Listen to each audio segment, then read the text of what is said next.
Welcome everyone to my Monday chess stream here on Chess and Twitch. I'm International Master William Paschall.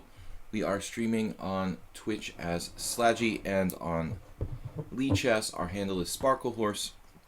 You can send us a challenge, anything between 5 minutes with a 3-second increment and 8 minutes with a 3-second increment with an unrated challenge. Trying to stay away from the rated challenges. It seems that it's a bit difficult to faithfully commentate the games and play at our maximum level. Okay, so two challenges here so far that both have something in common. They're both new accounts I have played with a few times, and both quite strong. Shansha and Theoretical Battle challenged me at the same time to start the stream here. Both players seem legitimately close to master level. What's up, stream moderators? Saronche and guitar player, bruh. Good to see you guys. Royal Python is another good player. We seem to gravitate toward strong candidate master strength players here. Alright. I don't know what to call anybody anymore. Experts. A lot of experts in the stream. Yesterday I was watching the Chess Olympics a little bit, not too much. My voice sounds weak. Tired, sick. No, I don't know why. Maybe just because I just woke up. It's always weird sitting in your room talking to yourself, you know.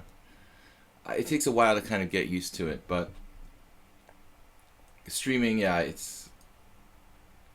No, I don't think so. I think I'm just kind of finding my voice for the day.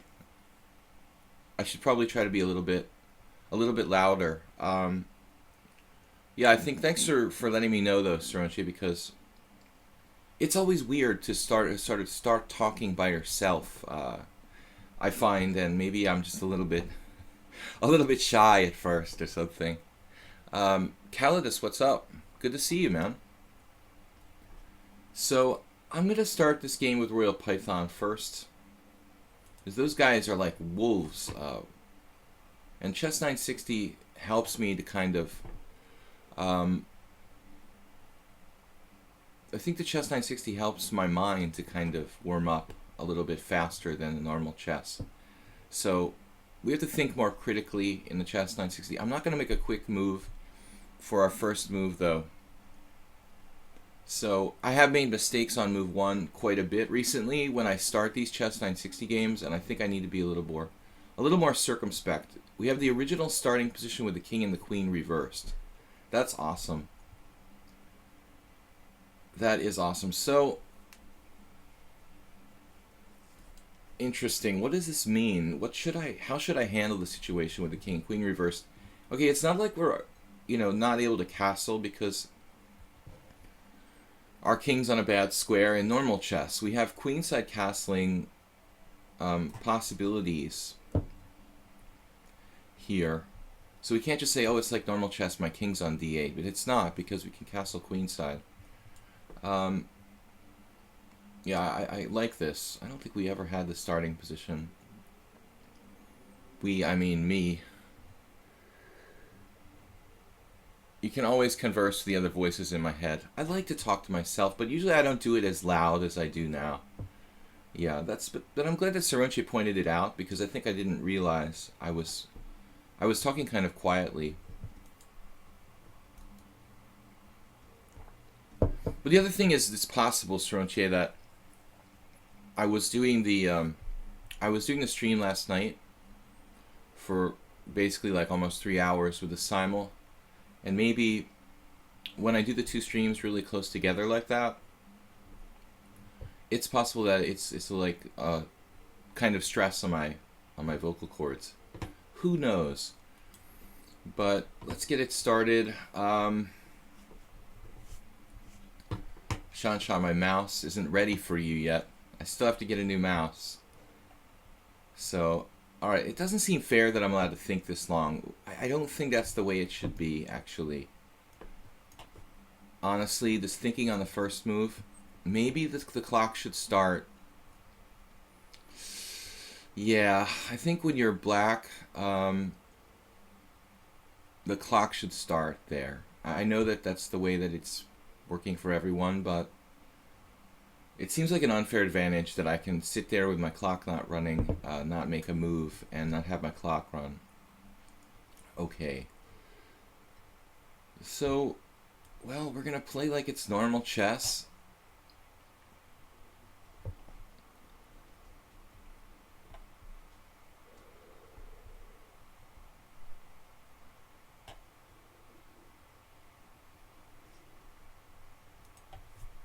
Indeed. He says interesting start position. We had a good turnout for the Simo last night. Only 19 players, someone dropped in the last moment. But still, I thought it was a good deal.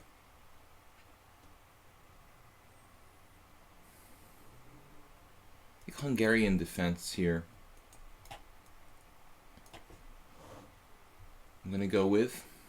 We don't have the same kind of resources to play the two knights defense with the queen on. With the queen on e8, it seems to me something of a limitation.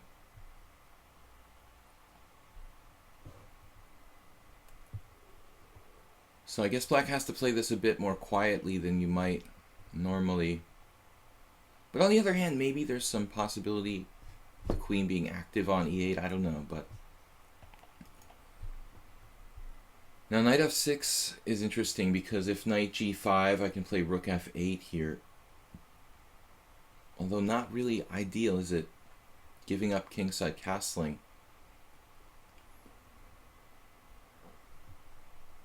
Then I would be pretty much committed to castling queenside, which actually probably isn't so bad. Although d6...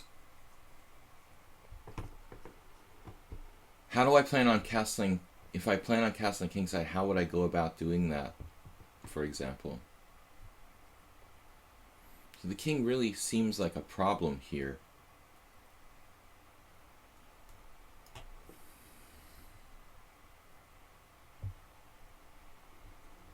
Did the simultime change? I thought it was 1600 CST.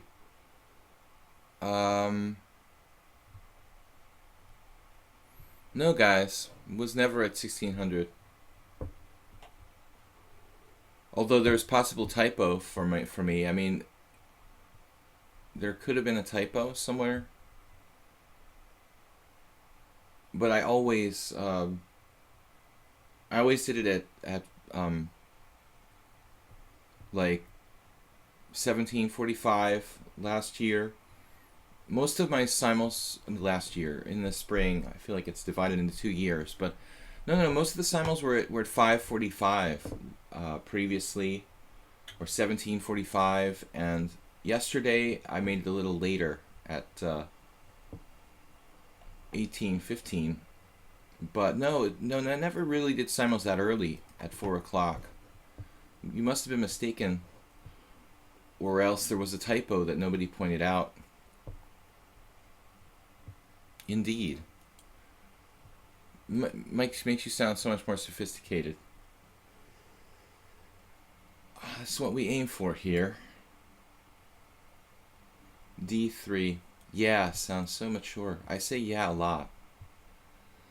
So I try to mix it up. You just, you want to think the best about me, but I do say yeah too much. Probably. Yeah, sounds very, very deeply intelligent. Well, d3, kind of good to see that. That's a very quiet move. I mean, I would think really Royal Python would like to play d4, but he has the same problem we do. So it's kind of difficult for both sides here to open it up with the kings on this bizarre square.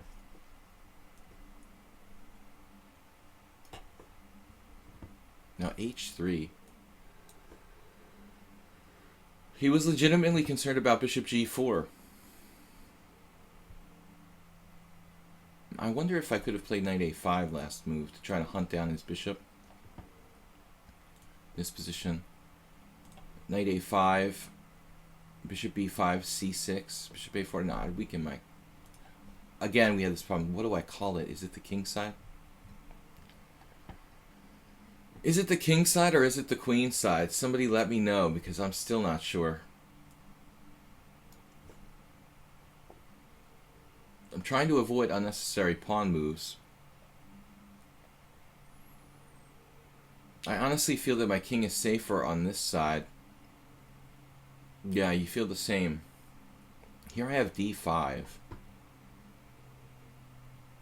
And after d5, pawn takes d5, knight takes d5.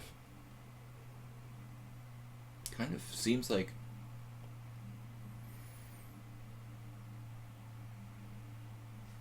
There is one problem. I was going to say it seems like I have the upper hand, but it's one problem after this move. Bishop b5, d4. Knight takes e5. And maybe I'm just in a weird situation. d5, bishop b5, d4.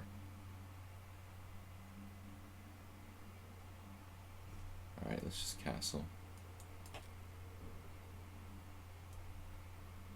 I have to touch the rook. It's so strange. Okay. We're a little more compact, less pawn moves. We didn't have to make the unnecessary h3, but that's the cost of him developing his bishop outside the pawn chain actively, is that he had to make this prophylactic move h3 later on to stop me from playing bishop g4. Or at least he felt like he did. I'm not sure if it was necessary or not. But I passed on d5. It looked a little unclear, honestly. Now d5, bishop b5, d4, knight takes e5.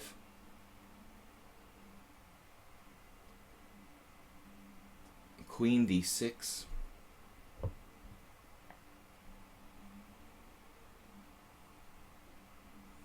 Bishop takes c6.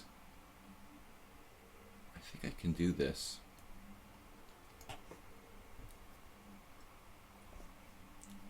Oh, he just instantly captured. Didn't even consider other options. And maybe this was a mistake for me. Wow, he's just trading. Not using too much time. But you have time. I mean, you've got almost a minute and a half more than me. So I was, I would be spending a little more time trying to find a better move there if I were him. Another quick move, queen c3.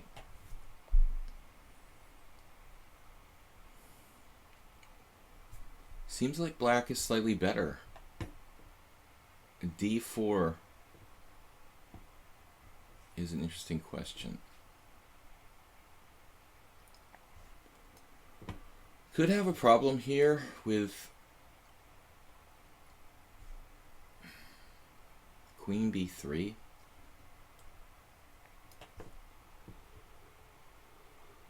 I really thought that my rooks were best on e8 and d8, but if I do that and he plays queen b3, it's going to be awkward to find a good way to defend b7.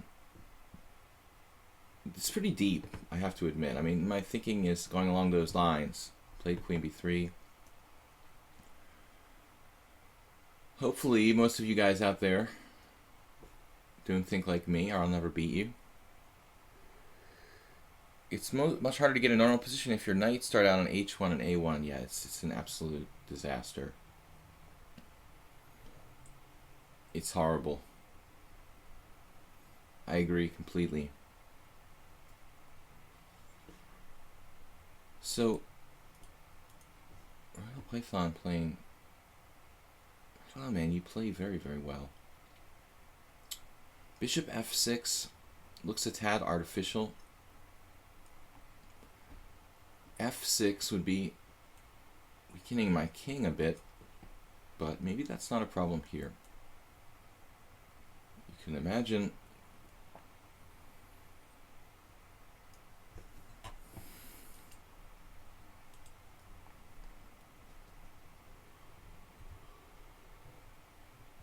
he's got the time advantage of almost 2 minutes.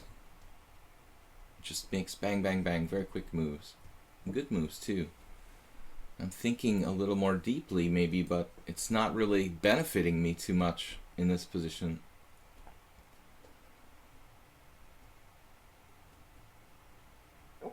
Not any tactics, basically, other than a few things I calculated when I played d5. I don't know, it just seems for some reason the chess 960 positions are uniformly more closed.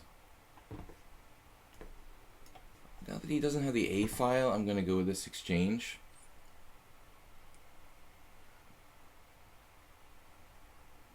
And that move I don't think you need to think too much about.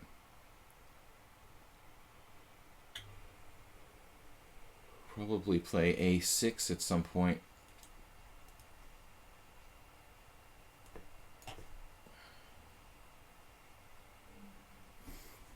I was kind of hoping we can clamp down on d4, but I'm not sure if it's actually the right idea. He could take on a7, but I play rook a8, and I'm on c2 at the same time. So I wasn't concerned about that possibility. This game is good, though, for a warm-up, because I'm very, very slow and kind of sleepy whenever I play the first game on the stream in the mornings. Welcome, everybody. Hi, Lager Bim Bomb.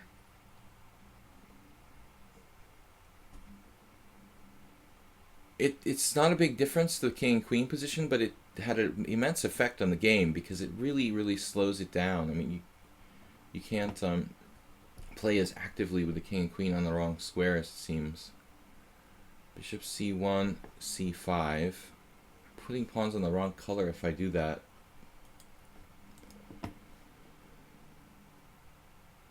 If I play c5, it seems like I'm putting all my pawns on the wrong color. Does it matter?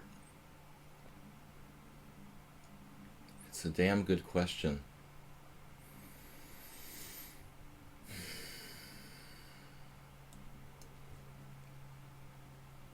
Still don't have a lot of time here.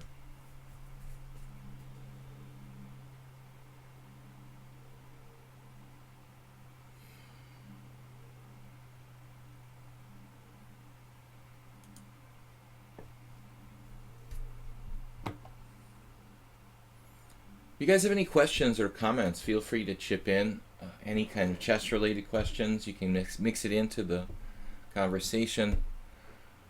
I want to thank Saronche and Guitar Player for moderating in the chat, which is a huge, huge benefit for me. I mean, I really can concentrate on playing because of these guys, so it's pretty awesome.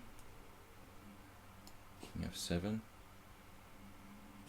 King position for the ending. Piece sacrifices don't seem very likely here. If I could get 3 pawns for the piece, it would become a real conversation.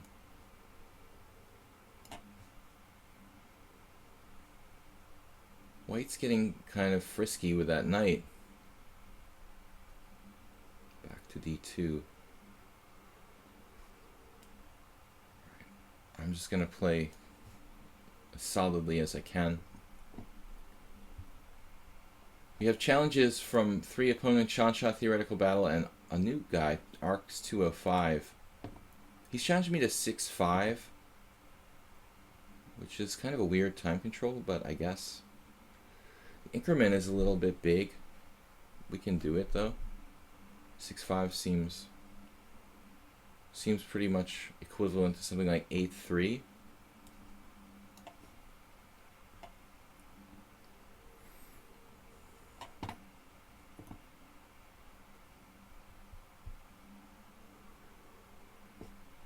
This bishop is pretty bad.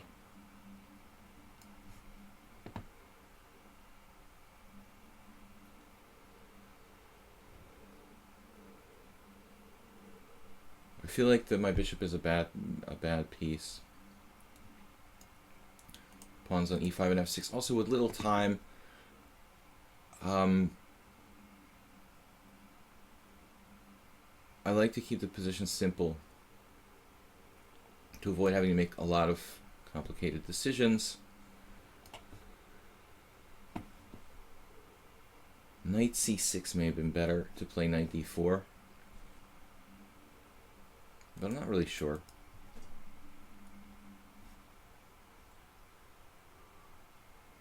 I'm getting extremely low on time here. We can have a conversation about that now.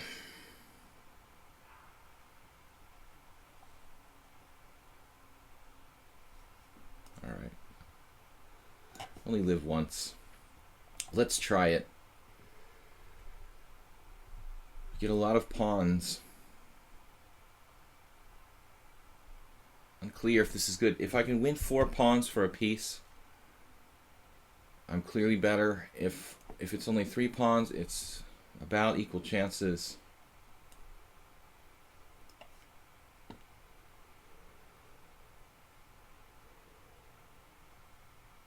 Whoa.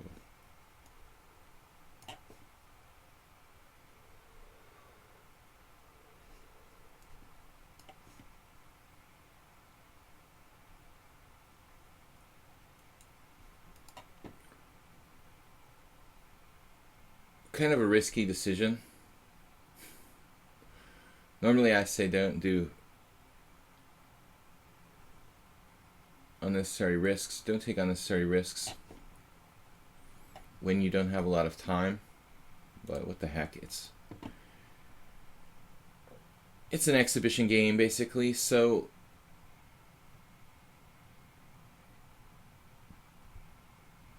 what the heck.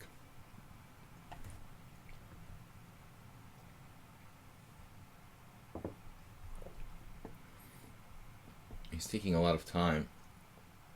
My king is a bit of a weird position. Oh, now he has knight e3.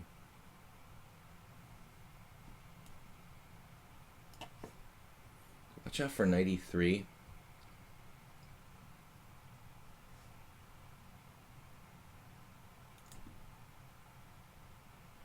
Yeah, I don't want to let him in there.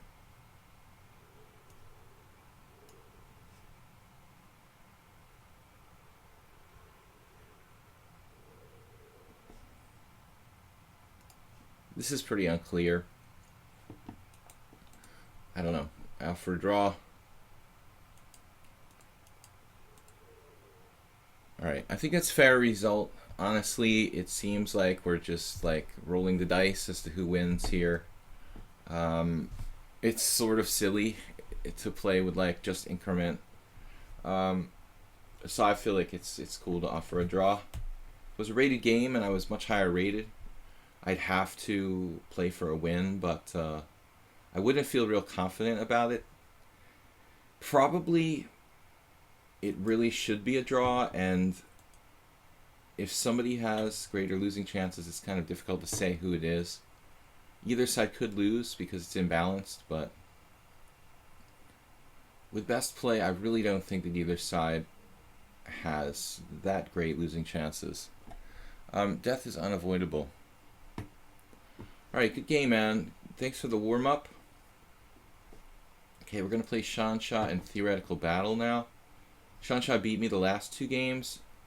He has 4.5 out of 11 so far.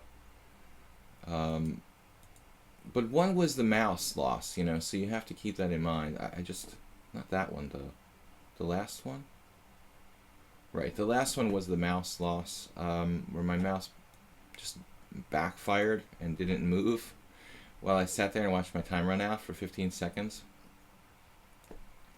Alright, I have this wireless mouse, you know, optical mouse, and the battery compartment, the battery gets loose sometimes, and you have to actually open the battery compartment and kind of put the battery back in again. And the process takes about 10 seconds, so I just sort of panicked and froze when it happened and lost on time.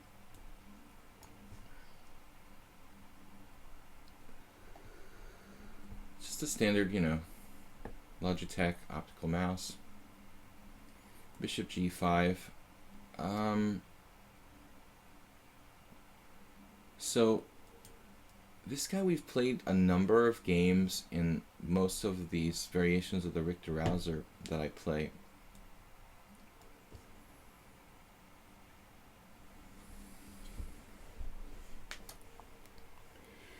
Might be time for an upgrade, absolutely. That's why we're asking for donations.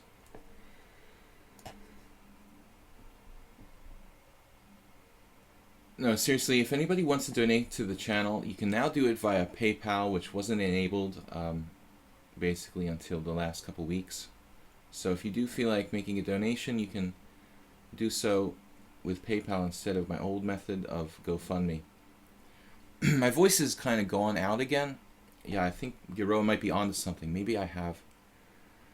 Other thing is that here it's really bad with allergies and stuff like that, so...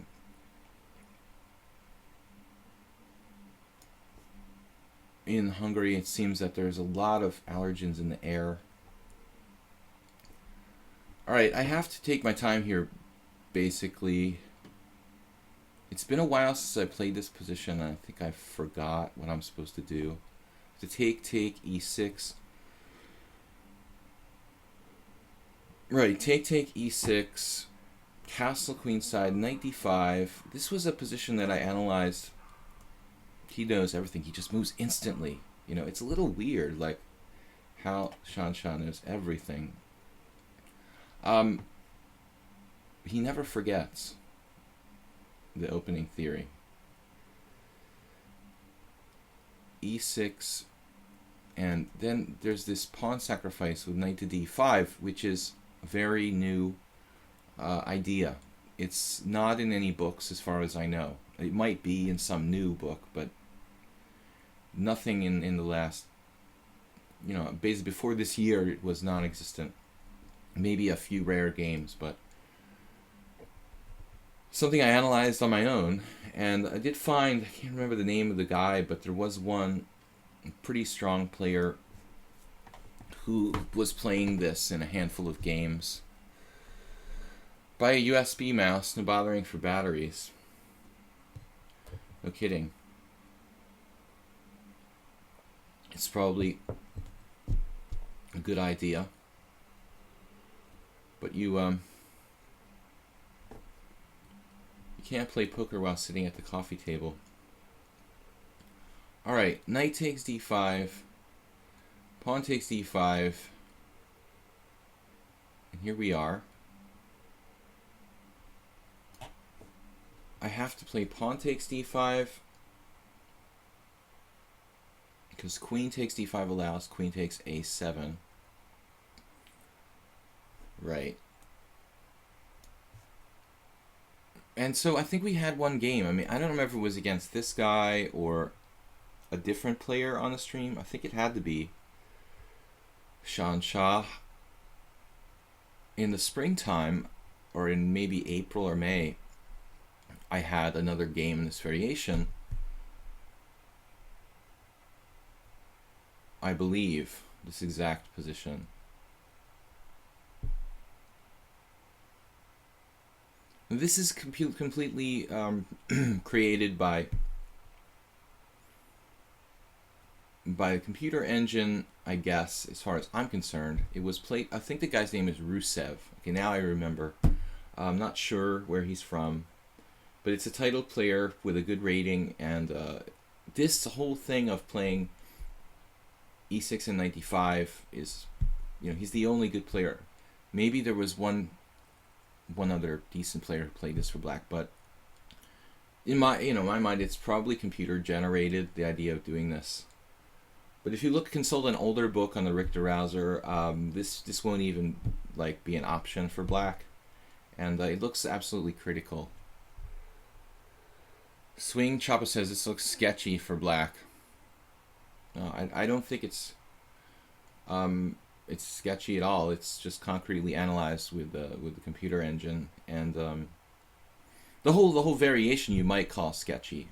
If you want to, you can probably call the whole variation with bishop d7 sketchy. You could call the whole Sicilian sketchy for that matter, but in particular, this variation, as opposed to any other variation of this line, isn't sketchy. This is actually something I analyzed, like 30 moves with some chess engines, and in all variations, black seems to be about equal. Now, I may forget something that I looked at, but if we check with the computer engine, black is actually pretty solid according to the computers. So now I have to remember, there's this issue with sometimes if I trade queens, he might have bishop b5. For example, queen takes queen, rook takes queen, bishop to b5, and I'm sorry, queen takes queen, rook takes queen, bishop c6, bishop b5 would be a move that would pose some problems, like trading a piece and he's up a pawn. So I have to really rely on a couple factors here. The mobility of my bishops, and in particular the pawn structure. The pawn on e5 is really weak, and that's basically the main compensation that black has in this line. So I have to remember now. I didn't look at this for probably like 2 months. I can't really recall what I looked at before. Queen takes queen, rook takes queen, bishop e6, bishop b5 check, obviously wins immediately. Queen takes queen, rook takes queen, bishop c6, bishop b5 looks unconvincing.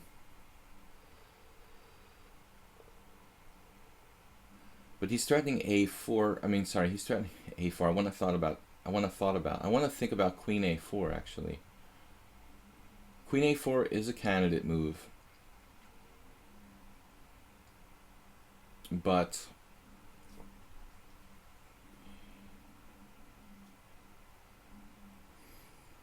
I don't know why I'm having trouble remembering the move here.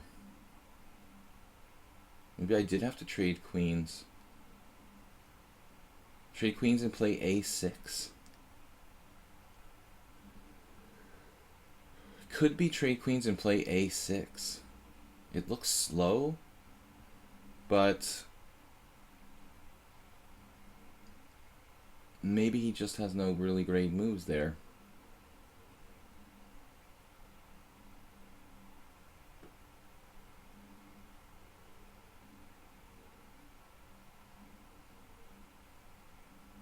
I think that's what it is.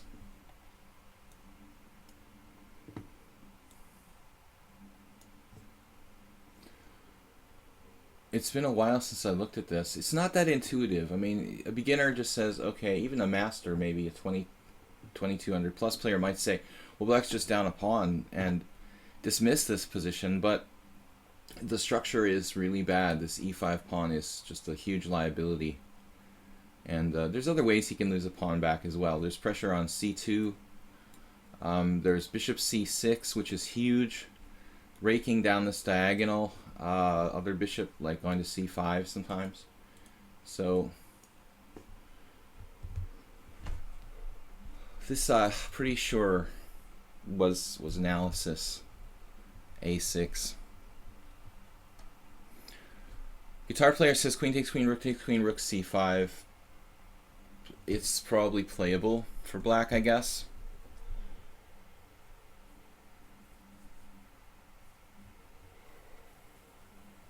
But after rook takes c5, bishop takes c5, I'm not sure that black has quite enough compensation for the pawn. I recall this is the line. I might have had another game on stream where I didn't play a6 or something.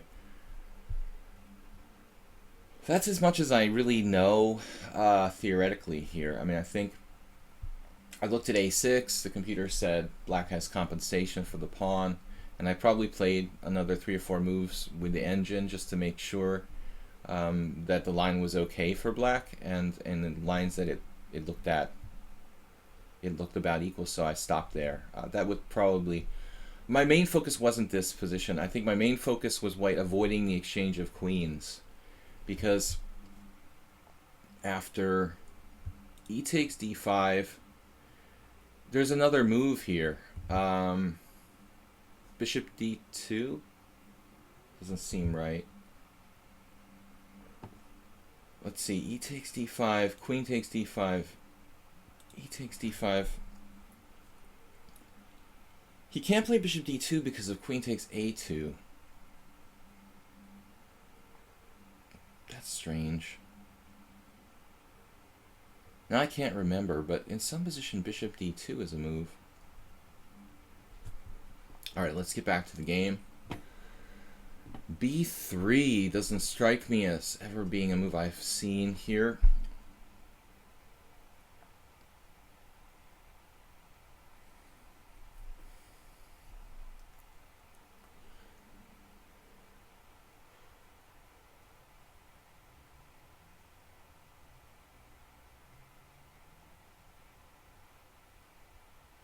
Really sure how to react,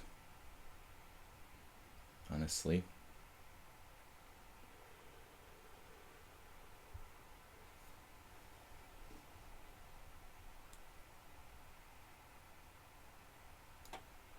To get that rook out of my face.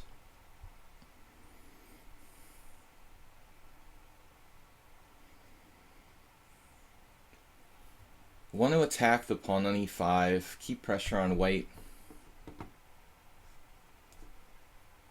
develop quickly.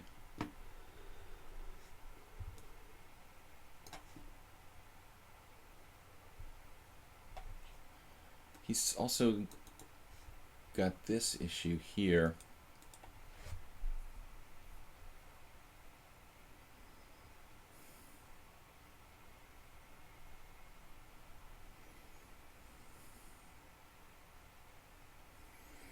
I mean, this isn't... I know this doesn't seem like it may be like the most interesting variation, but you have to look at this from my perspective, or from anybody's perspective who wants to make this variation playable for black.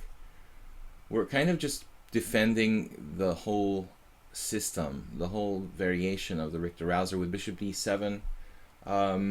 It's probably not really a great position where I would have very many winning chances, but the point is to just make it defensible for black, to defend the whole setup. If this position is a draw, then white needs to find another path, another way to try to get an advantage against this system. So he plays e6.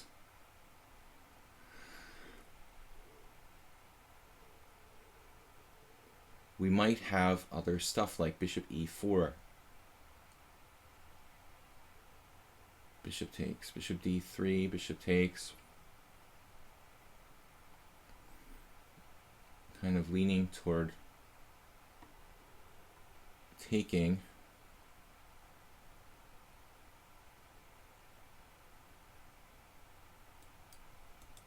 Then white has bishop c4. There's bishop e4 with compensation. Bishop d3.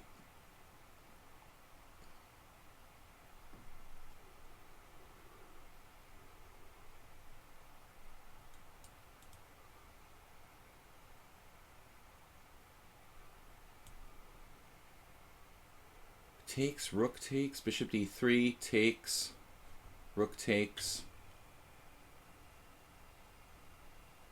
May just be down a pawn there. So I think I have to be very, very careful here. All right.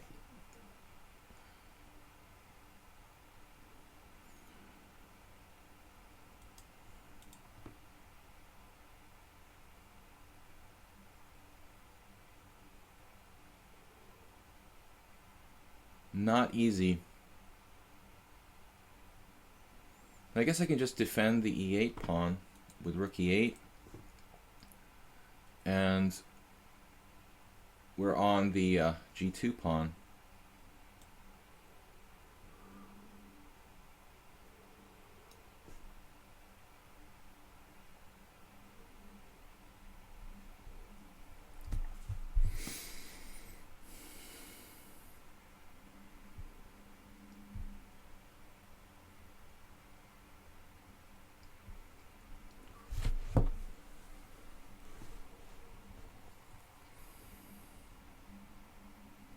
White's a little bit better.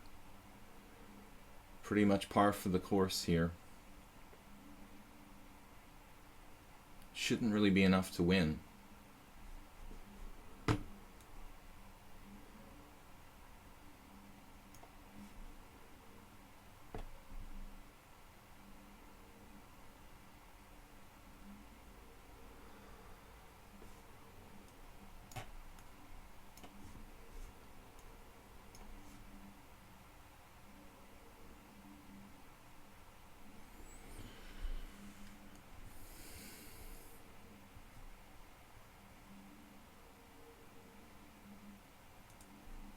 No. He offered a draw. I offered a draw. He didn't take it. He offers a draw back. Okay, so my king is actually further away. I thought I'm a tiny bit worse here. But it looks like probably should be a draw. Alright, we'll take a look at it later. I would say that's a correct game, more or less. White could be a tiny bit better in the ending, but both sides are going to have a passed pawn. And my b7 pawn is solidly protected. It should be a draw, probably. Alright, theoretical battle. Don't know much about this guy at all. Yeah, b3 looked... Black is better. Why would black necessarily be better? I think it's pretty equal, but it's a new player, theoretical battle. We've played twice against him. We might have played 3 times, but just twice. Okay, there was the Nimzo, and then there was this game where I won. I'm getting him confused with somebody else. Alright, there was another new player we played recently who appeared. I can't remember the name. I don't think that... theoretically, I guess you could say black is better because I have the smaller pawn majority on one side, the 2 against 1. But on the other hand, you could say white's a little better because he has a king that's closer to the center. So I'm not really sure if anybody's really better.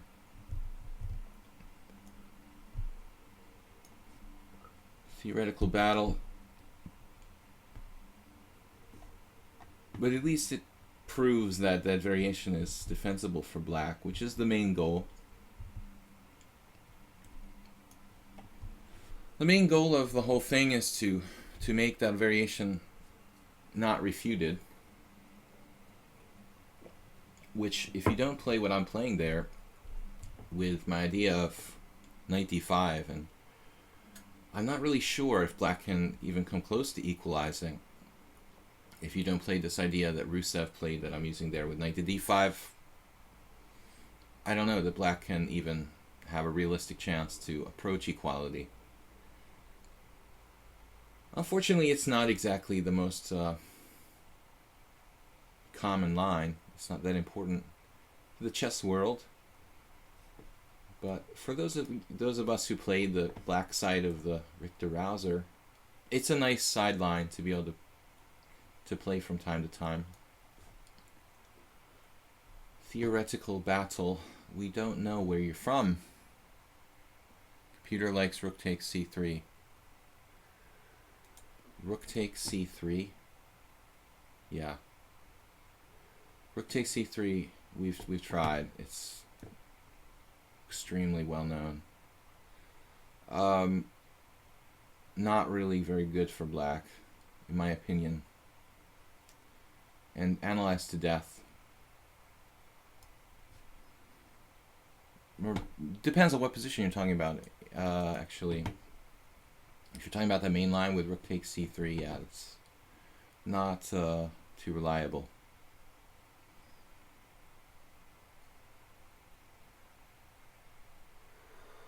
Thanks, man, for the info. But you need a better engine there. Castles, and it looks like we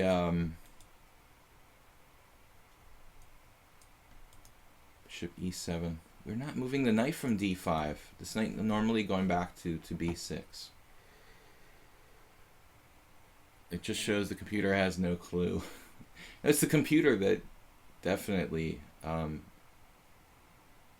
about a half pawn disadvantage for black max in that line when I analyzed it.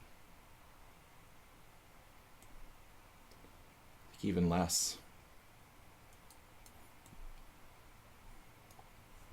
Black here not moving the knight away, so I can play d4. I mean, this is theoretically what I'm supposed to do to exploit black not playing knight b6, to play d4. You guys may say the computer has no clue, but it's the computer that actually like came up with this whole variation. I think I looked at it with the engine first, and then later realized that there had been actually some games played. But it was a while ago, so it's hard to remember. That was back in April or May. Theoretical battle. There's a chance I should play knight to b5 here. Maybe if I really want to have a complicated game, it would be better to play this move.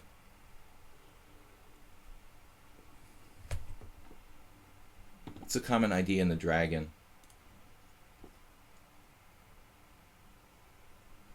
If I can play knight takes d5, knight takes e2 check, queen takes e2. Bishop takes d5. But black could simply play knight takes d5, bishop takes d5, queen takes d4, bishop takes g2. That's a draw anyway. So your queen takes d4. Not really sure what's going on here. Bishop f6. Queen a4 check.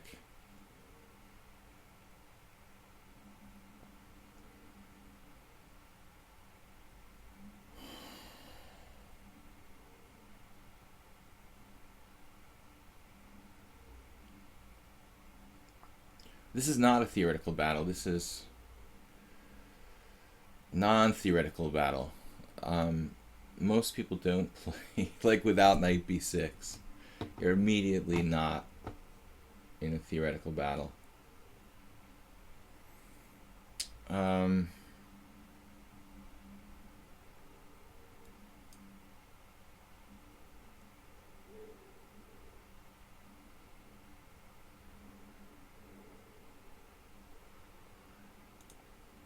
Let's see.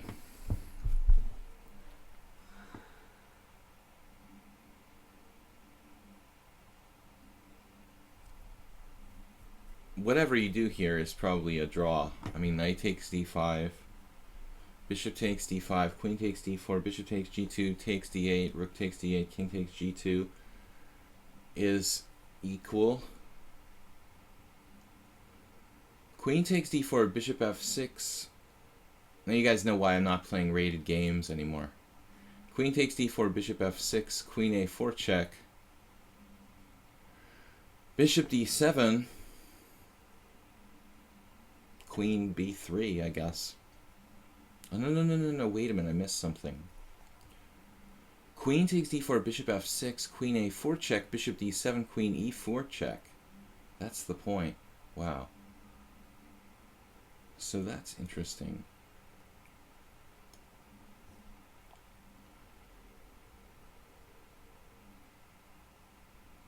I guess more or less forced. The funny variation, bishop f6, check on a4, then another check on e4. White is better.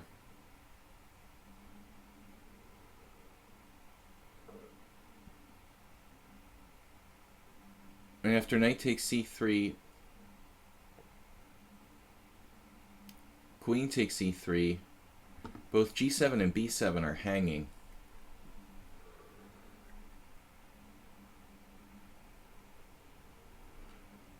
Guys, thanks for joining me here International Master Bill Paschall. We're playing on Lee Chess, and we're streaming on Twitch as Slaggy. We were doing a simul last night. Every Sunday we have a simul in the evening, Central European summertime, normally around 1800 hours or 6 p.m. We did that last night. It went well. We're going to be back next Sunday as well.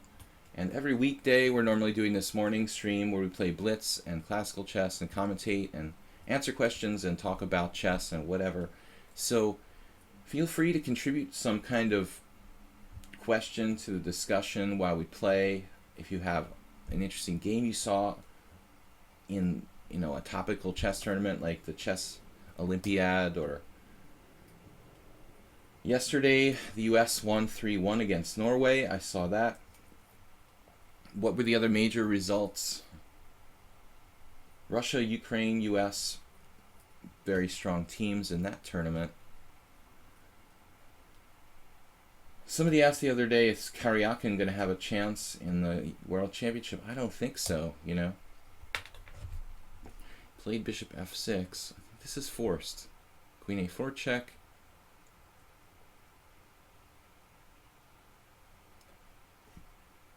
I'm not a Karyakin fan because he never, I thought, was a particularly exciting player. He's obviously a great player, but personally, not my favorite. Although I'm not a huge fan of Magnus Carlsen either. I don't like their styles that much. But I'm glad it's not Anand again. What else do we have coming up? c6, that's the most solid approach, I guess. Knight takes d5, bishop takes d5, rook d1 comes to mind here.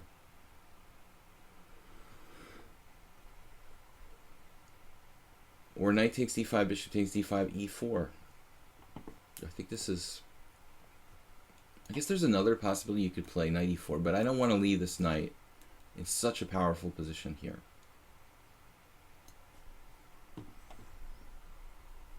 Iran is a surprise the Olympiads. Yeah, we didn't mention that. I did notice they're on a really high board. They've got an extremely low rated board 4. So barely higher rated than me. Yeah, it seems like there's a lot of kind of Cinderella teams. Norway, Iran. Even India isn't expected to do quite as well as they are doing. Rook d1.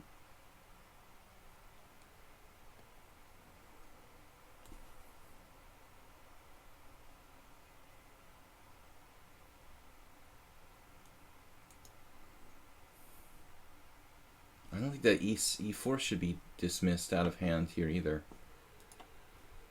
It's kind of e4, bishop e6, maybe rook d1.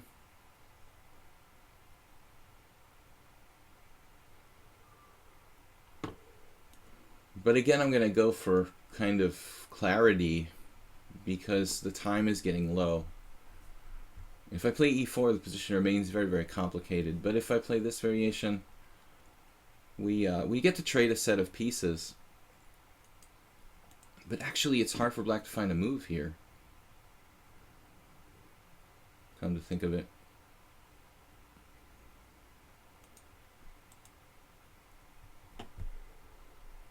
Today is Hungary, Netherlands. Hungary beat China. Like what? They were like playing horribly, lost 2 matches, then they turn around and beat China. So I guess that's what you get when you have like Rapport on board 1. Anything could happen. Maybe they'll lose to 3 weaker teams and then beat 2 stronger teams or something like that. It's like crazy. So China's been a disappointment. Hungary's been a disappointment. But yesterday I was talking about the problem is when you've got 11 rounds, the last rounds, the pairings could get kind of weird, where teams are playing other teams that have much less points, like maybe a half point less or even a full point less in some situations. So, what if Magnus versus Mikhail Tal? Yeah, unfortunately, I think that Magnus would be too accurate for Tal.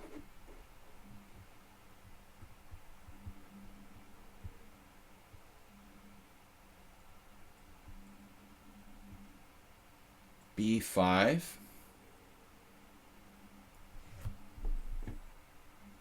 And now we have some interesting possibilities. Queen A6.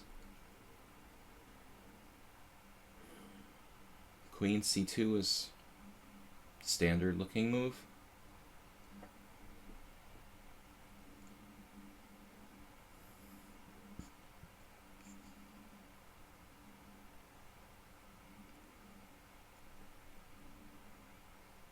I don't know what I'm supposed to do here. What's his defensive plan? He's gonna have to move his queen. But where?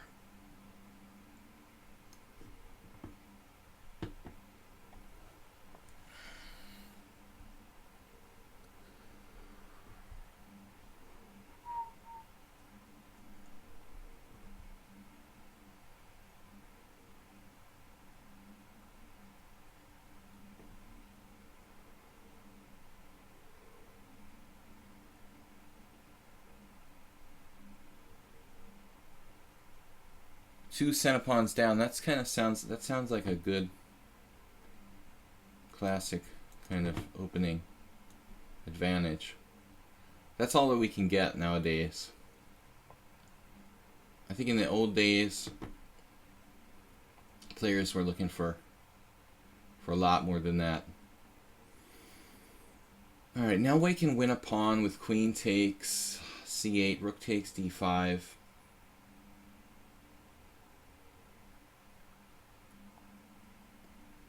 Wonder if we can get more somehow.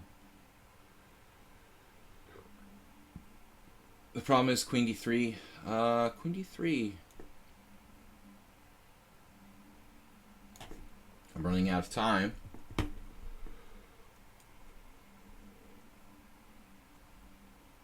Theoretical battle pretty quick. We had a lot of close games here so far.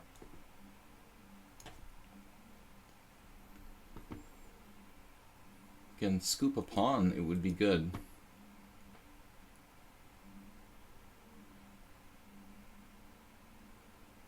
But it's not looking like it's gonna happen. He stopped me from taking d5, which I sort of missed. I can't play queen a6, so this looks pretty tough. Queen a4. Alright, we'll try queen a4.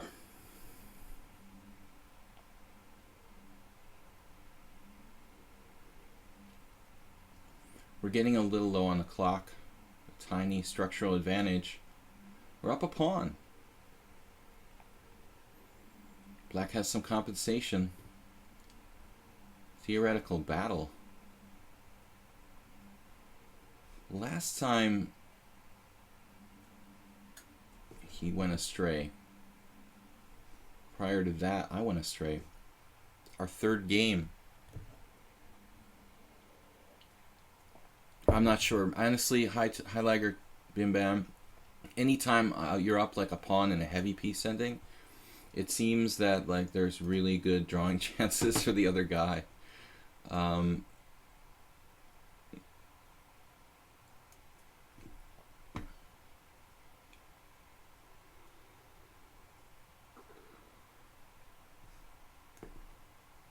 We have an extra pawn.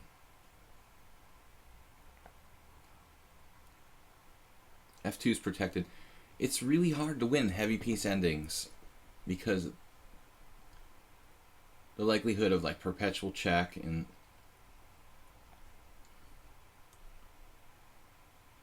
should I trade queens here? I don't know, but I'm getting kind of low on time. Maybe this is a mistake, I'm not sure.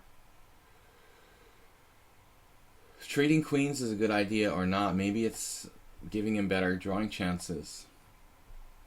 But with 25 seconds, I'm kind of like looking for some simplification. Okay, actually I'm happy that you did that. Oh no, he's threatening rook takes f2. I'm not happy that you're threatening that.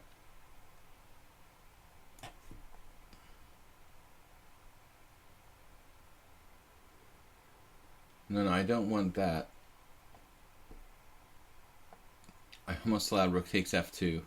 Major blunder. Yeah, I think he should have, honestly, I think he should have traded queens there. It seems like that exchange is his best shot. The rook ending.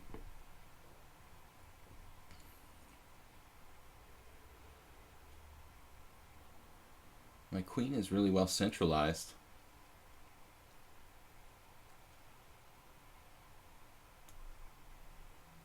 Opponent offered a draw. Well, that's very generous of you.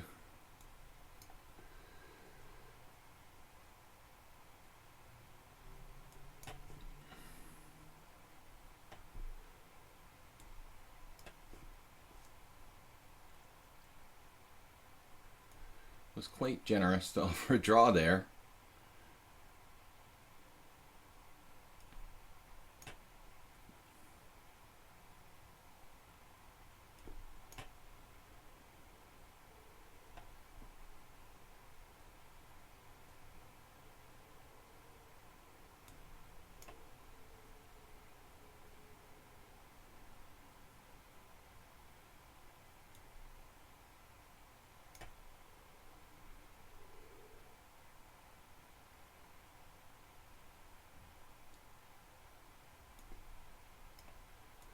He blundered.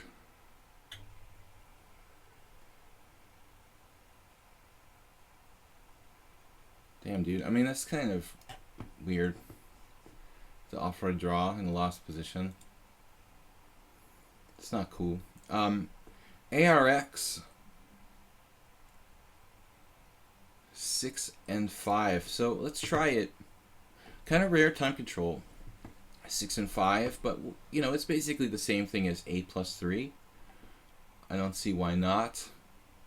Yeah, if you challenge me to one of these time controls between like 5 or 6 minutes or 7 minutes, you can use a weird increment of 4 or 5 seconds. I don't mind. 5-5 or 6-5. It's reasonable. It seems like theoretical. It's like an unrated game, dude. So you can resign. I mean, it's not like it's a big deal. All right, knight to c6.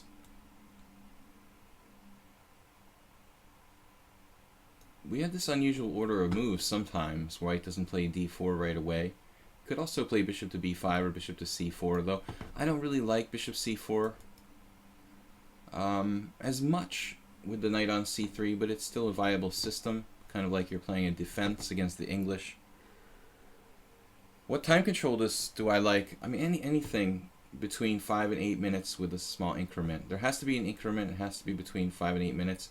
And the increment has to really be like 3 seconds, because less than 3 seconds is just, it gets down to, with the 1 or 2 second increment, it still gets down to really kind of silly bullet situations where I don't even have time to commentate on the action.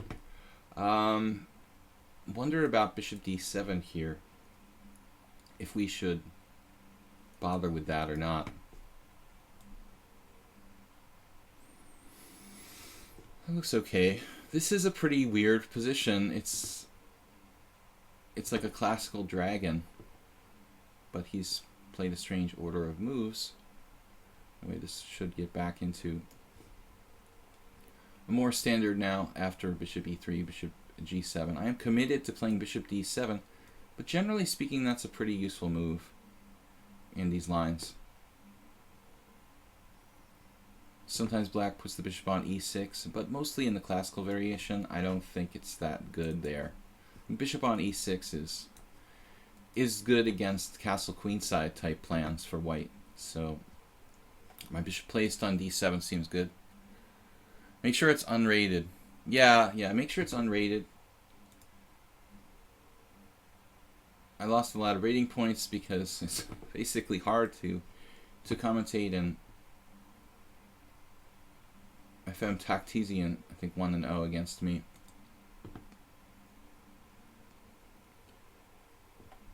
We had some tense games today. The high quality is good. Very high quality games. Master level games. The last game wasn't the best game by Black, but he really defended pretty well until the very end. I think he should have traded queens. Maybe the double rook ending is hard for me to actually win.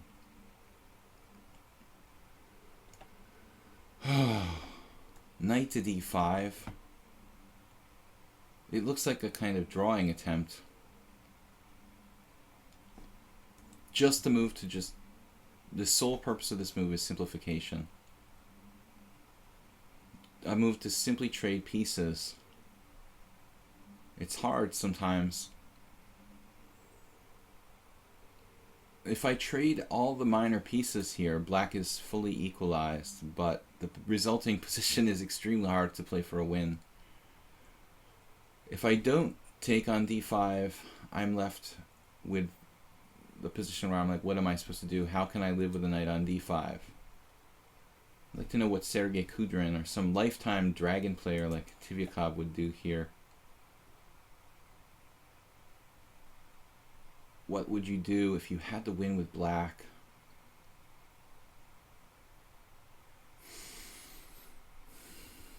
What's not recommended is knight takes d5, e takes d5, knight e5, f4. Maybe I have an out there. Knight g4. No, I just lose a piece. That's amazing how quickly you can lose a piece in this position. How about knight takes d5, pawn takes d5, knight b4?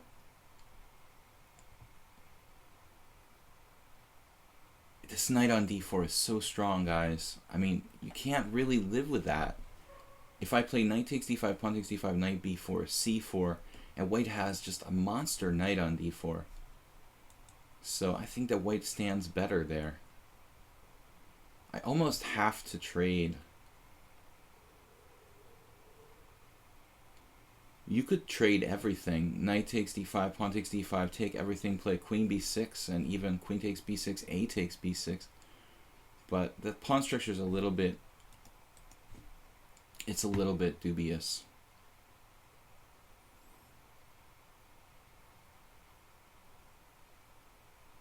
Maybe I have to find a better move after exchanging both sets of knights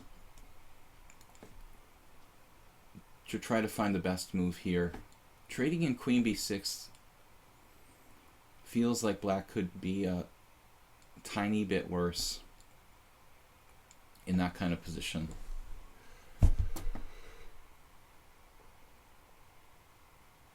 You play something like e5, pawn takes e6, bishop takes e6, bishop takes g7, king takes g7, queen d4 check. White stands a little bit better. And Arcs is 1100 bullet, 1300 blitz. He's actually a very low-rated player that I should beat, but in classical he's a little bit higher, 1700.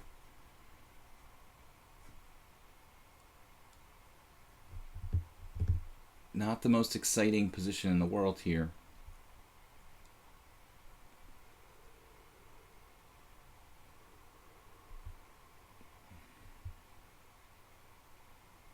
The ending after e5 takes, bishop takes, take, check, queen f6. Slightly worse for Black. Probably a draw.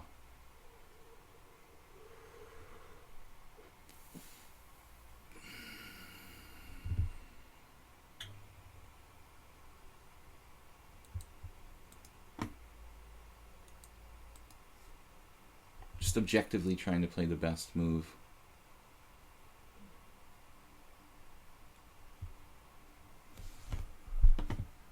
I don't know. I really don't know, guys. Just hard to play for a win here. Or just concretely try to make a draw. I guess would be what I would do against a stronger player. Just try to reach a an ending I was confident I could draw. Let's try it. I think I'm slightly worse here, but it should be a draw.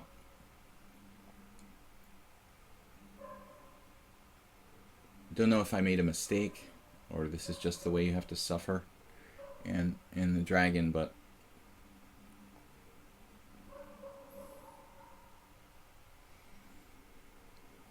Queen A5, for example, bishop takes G7. I mean, I'm always slightly worse there. This is a catastrophic mistake for white. Bishop F2. And black is better now. You have to take on E6. En passant. Okay, black, it's a complicated position now, but black is slightly better. There's just no other move than pawn takes E6 there.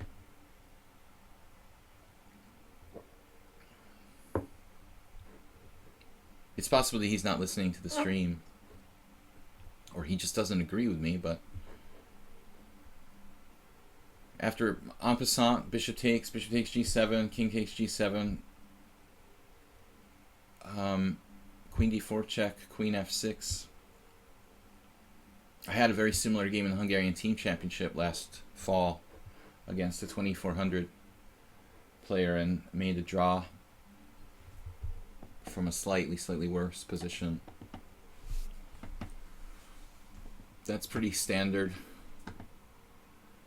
And now maybe A5, although I'm not sure if I really want to.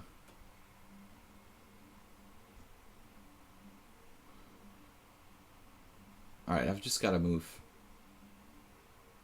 quickly here. I'm not sure if I want to move my queenside pawns or not.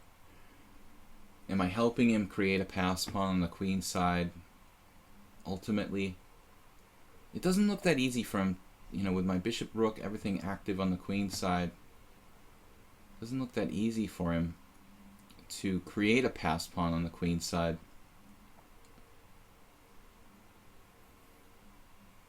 My pawn's also constantly attacked on A7 with the bishop on F2. So it's kind of annoying to have to worry about my A7 pawn hanging at all times. This pawn on D5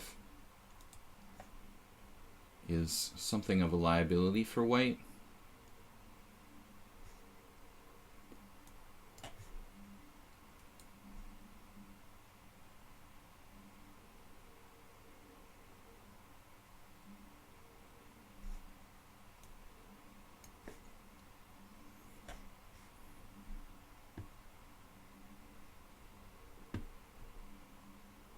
I don't really like this exchange.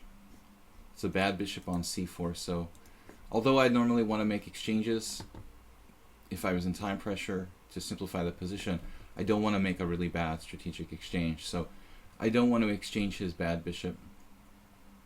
We're committed to playing this complicated position with pawns on both sides of the board, I guess. And black needs to just carefully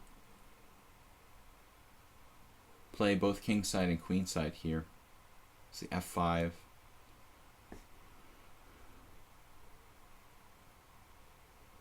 He stopped queen D2. I mean, that's a pretty thoughtful move. Stop queen D2. Stop bishop H6. Just when I was probably about to play it. Anyway, F5 is a useful move. If I'm going to exchange a bishop, it would be my dark squared bishop. Position is akin to the Sveshnikov. F4 is kind of interesting here, but not the most flexible move.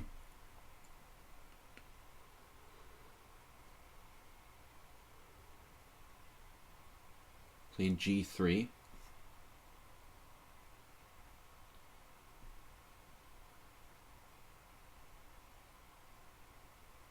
Maybe I should play G5.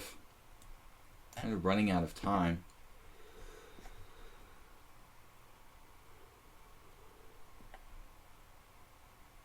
Pretty good for an 1100, man.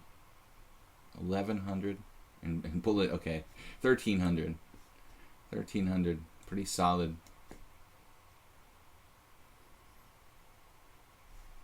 That bishop exchange is much more like it for black, with the pawns mostly on dark squares. It's not without risk as well. I think white's standing a little better here. Maybe not. Queen c3, I have to go back.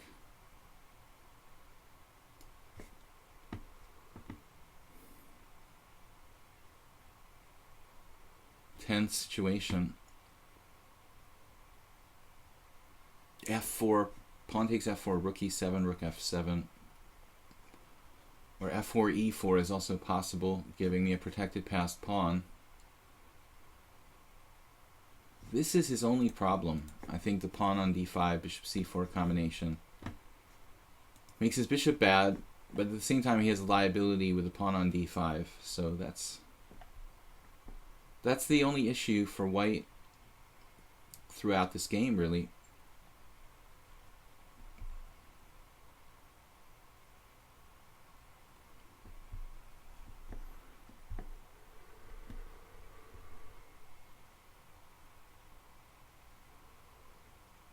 Rook takes e5.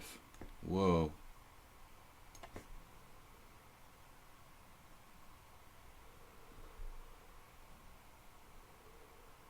Okay, I better play rook f7, I guess. He just snapped it. Okay, so fortunately, or not fortunately, wow, he sacked a piece here. I have to be super careful.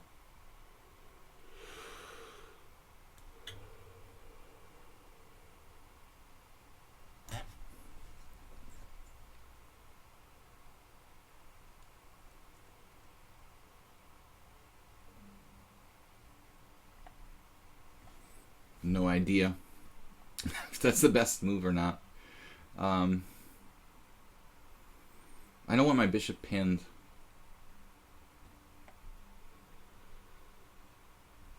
Ooh, I have an idea here.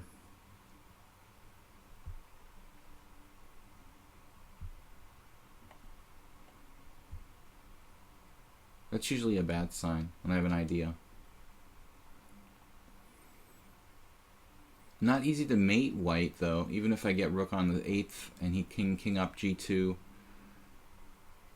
I could have trouble actually getting checkmate and get checkmated myself in the meantime. So, queen d2.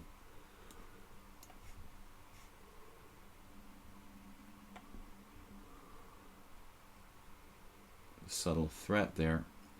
Actually, it wasn't that big a threat. I mean, queen h6, not really a big deal. I want to eliminate this pawn. This is the main problem. I'm gonna play a4.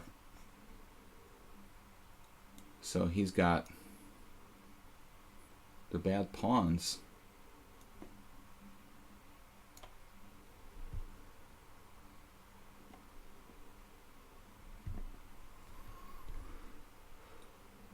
Hard to round up his a-pawn in this position, but white should be lost.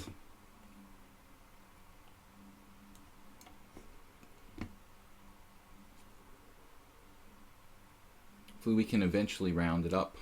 Ooh. Like, I don't like his king getting in there like that. Maybe I should have taken on h2 check. After king g5, a bit of an awkward situation, though.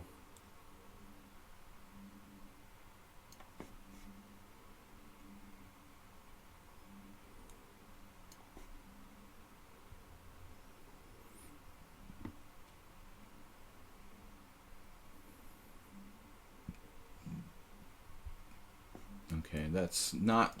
f4 was the only move I thought really gives him any hope for tricks. Now he's just down a piece, so I don't want to trade pieces here. Our pawns, excuse me. I don't want to trade pawns. And we should be winning. Okay, well, interesting game, but under no circumstances, I mean, should white not go into that ending, I would think. You know, unless you're like a super GM and you don't think you can quite grind me down in the ending. But I think that black is maybe not better, but I thought slightly better after e5, and you don't take en passant on e6. Guitar player, our moderator, who's pretty tough. We're playing until another hour and 8 minutes, guys. We play until 12:30, 2.5 hour stream. Well, guitar player's bombarding the chat there. I was looking at rook takes e5. I don't think it does a lot. Did you have f4 check? Looks almost mating. Not sure, man. I didn't see anything convincing, but at that point we were out of the woods.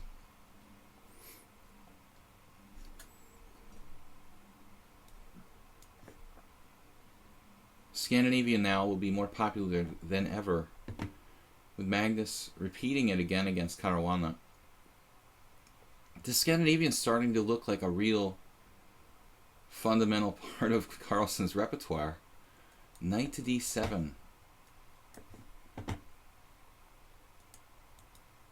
I kind of feel like guitar player, your only weak point is the opening. Normally black plays c6 or knight f6. So knight d7, a highly unusual move. Maybe it's not that bad. Maybe it's just a move that's difficult to exploit. I assume he's maybe thinking about playing e5. What else would be the point of knight to d7 there? I mean, otherwise, blocking your bishop from c8 and access to g4 and f5.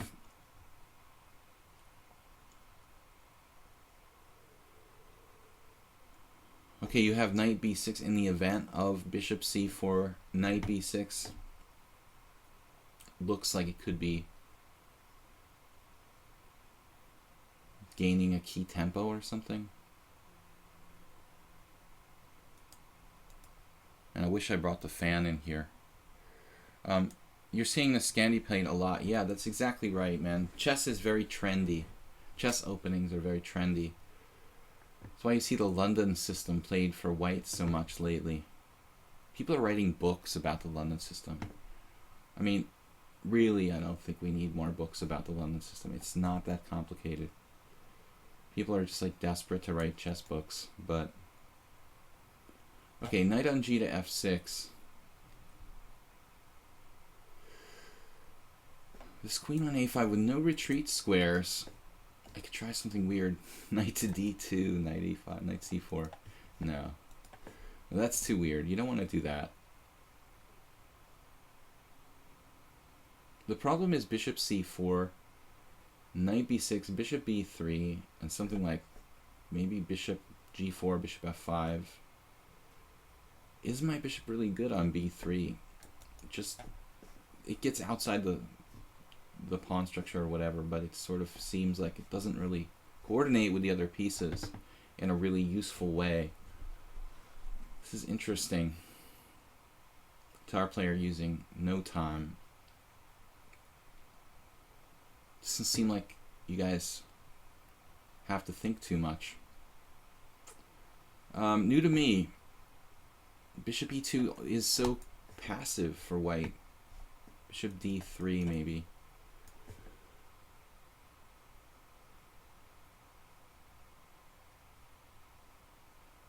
Interesting. Kind of makes sense in a way.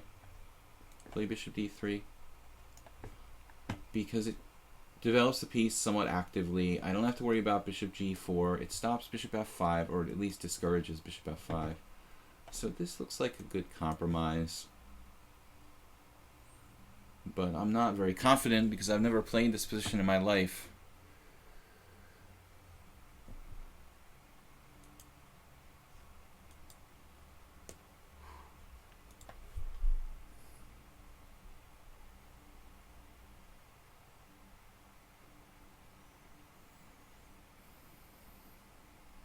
don't know, the new trend is to play queen d8, but I feel like it's just a matter of fashion.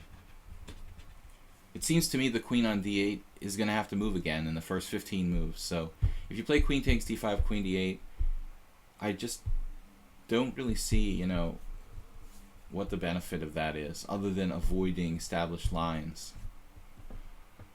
Queen a5, the only problem with queen a5, I guess, or disadvantage of queen a5 is that unlike queen d6 and queen d8, black doesn't have immediate pressure on the d4 pawn. But okay, it's not really that important anyway. Now c6, and we just kind of head toward what looks like a somewhat standard type of position. Queen e2, castles are h3. h3 looks really unnecessary here. So castles are queen e2 or bishop d2.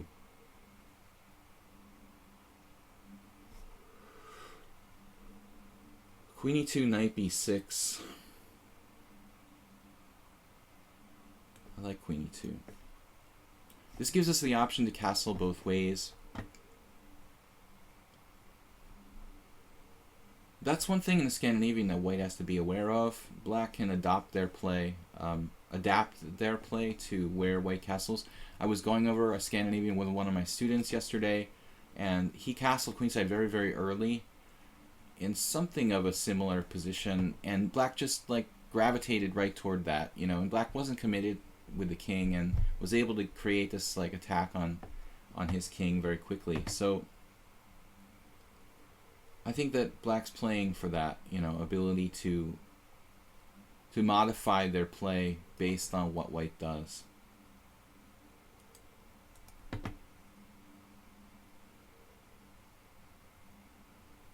Yeah, I mean, if I play like bishop d2, bishop b4, it seems like black is fine.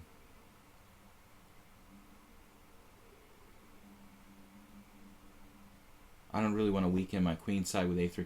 Bishop d2, bishop b4. To be honest, I mean, now almost 20 years ago I worked with Roman Djindjiashvili, and he actually was starting to promote this type of line for black. I don't know if he actually ended up doing DVDs about the Scandinavian, but he had just started this whole thing where he was doing DVDs, and I remember the Scandinavian was one of the sidelines, one of the variations he was promoting. You know, it looks a little bit inferior for black, but it's kind of easy to play, and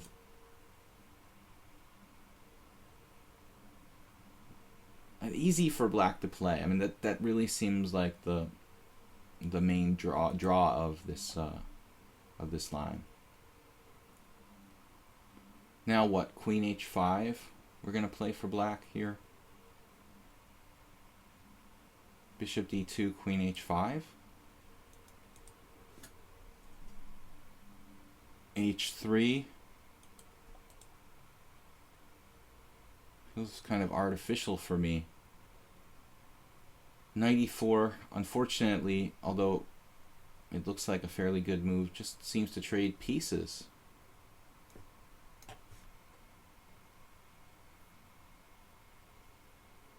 Black really has to choose between either queen c7 or queen h5 here.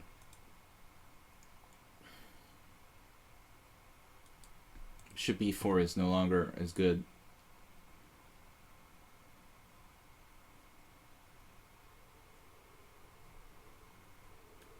He wasted a tempo on moving his bishop.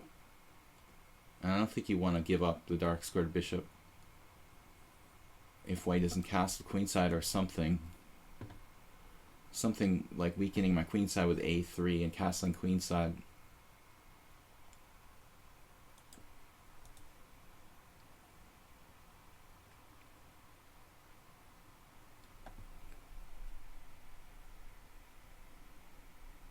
I think that mostly white should aim to try to castle queenside in the Scandinavian, but it would be nice to do that, you know, it would be nice. You might take a look at the game from the US Championship last year. No, that wasn't. That was a French, actually. I'm thinking it was a Scandinavian. It was a Rubinstein French. Never mind. Although similar structure. Basically, the Scandinavian and Rubinstein French are the same structure. White should h3 or knight e4. h3 makes more sense, I guess.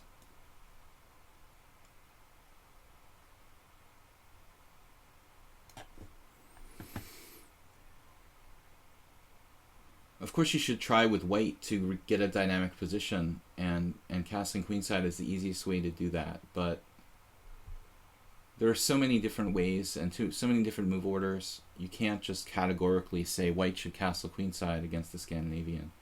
It just totally depends on the exact situation, I would say.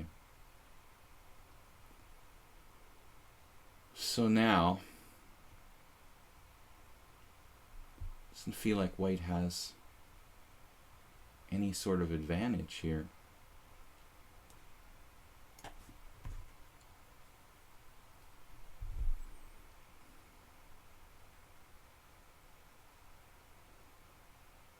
The guitar player is 1800 in blitz, but very, very strong in classical. He's also faster than me. He's got... Okay, I'm using a lot of time. I really am trying to teach and play at the same time. That's why we're taking out the rated challenges from the stream, because I'm just at a concrete disadvantage for those rated games, and it just pisses me off. It pisses me off to lose when I'm basically giving kind of handicap odds. I'm usually like a minute or two behind on the clock because of commentary, so I'm not going to play Master Strength Players rated games while I'm doing this.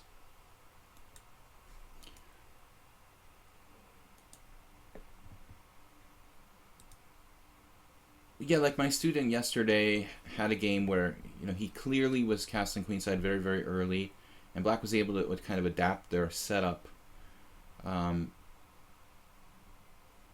try to take advantage of that. So, yeah. A5. Bit of a weird move, though he's grabbing some space.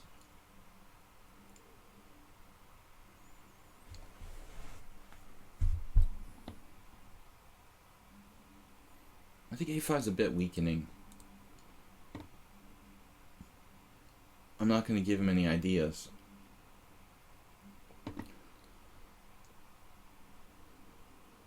B5 also weakening. Could play knight e5, knight e4, or even knight g5 here.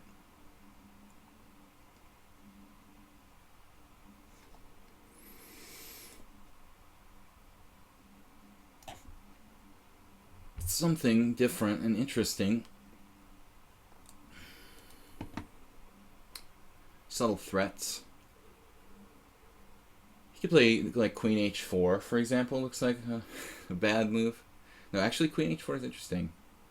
After queen h4, knight takes e6, rook e8. Might not be so clear.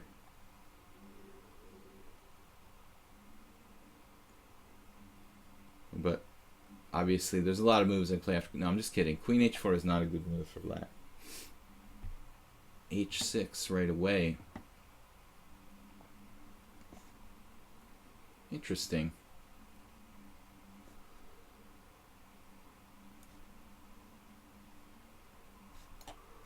Not a lot of time to think here.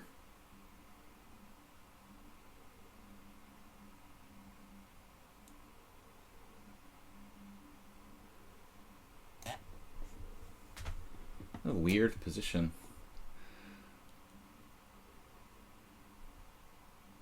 Let's trade knight for bishop.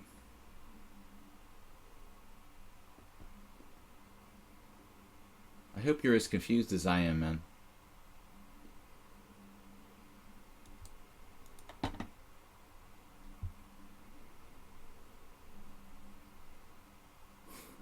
Just watch out for knight h7.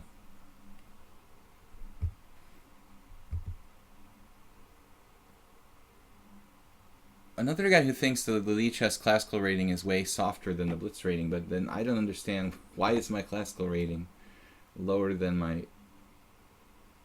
my blitz rating.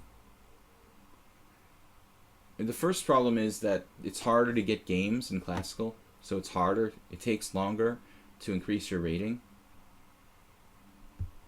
You can play blitz really, really quickly, a lot of games.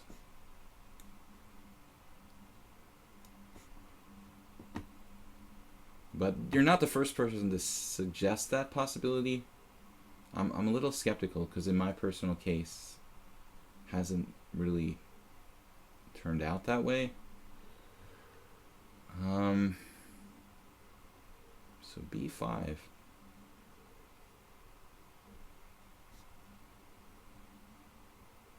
This is just bizarre.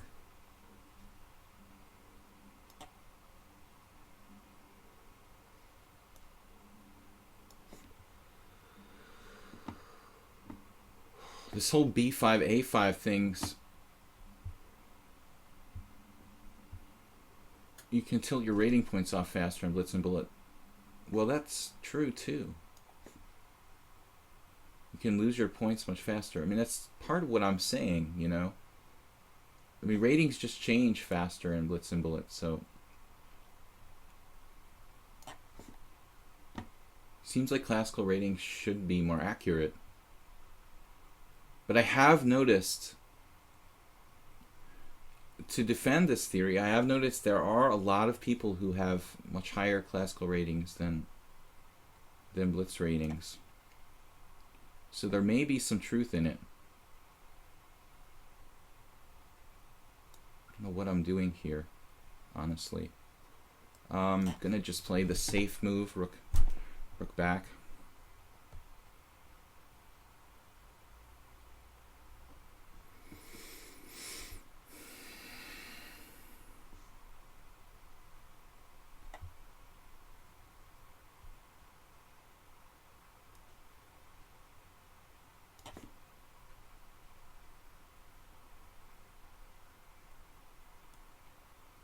Sure about bishop e3. It's kind of like interesting. Wow, b4.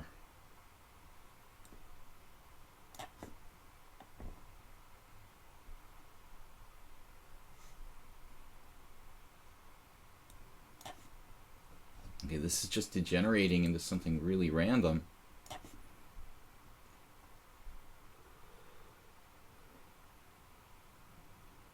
It's getting legitimately kind of random.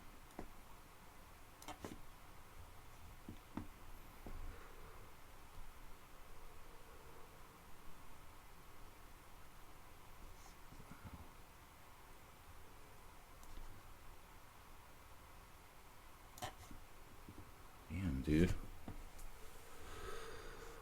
Playing better and better all the time, guitar player. Playing this game like a strong master. Maybe g3. No, that's a blunder. Jeez. g3 would be a serious blunder.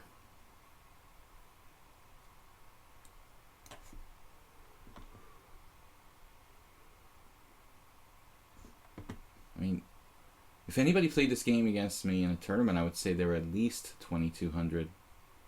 And that's like minimum.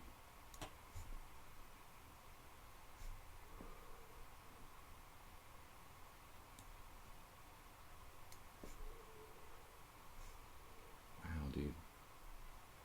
Alright, I think you can consider putting the knight back on c4. But his knight on d5 is every bit as good as this knight on c4, maybe even better. Super weird. b3. I'm going to keep the position closed. I thought you should have played maybe a3, but I guess that would drop a pawn. Yeah.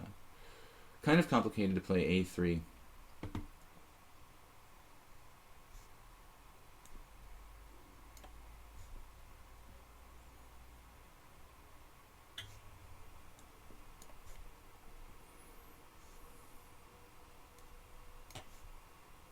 A bit more space than guitar player, but it's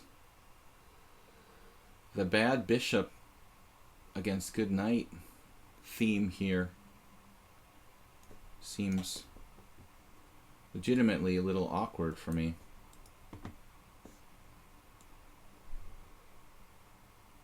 Ooh.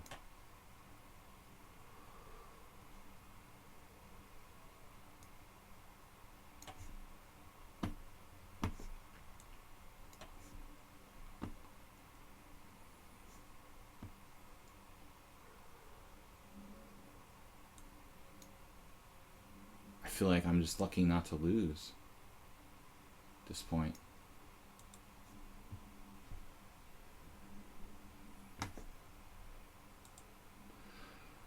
I'm lucky not to lose. FM Tactesian also took me out the one time we played.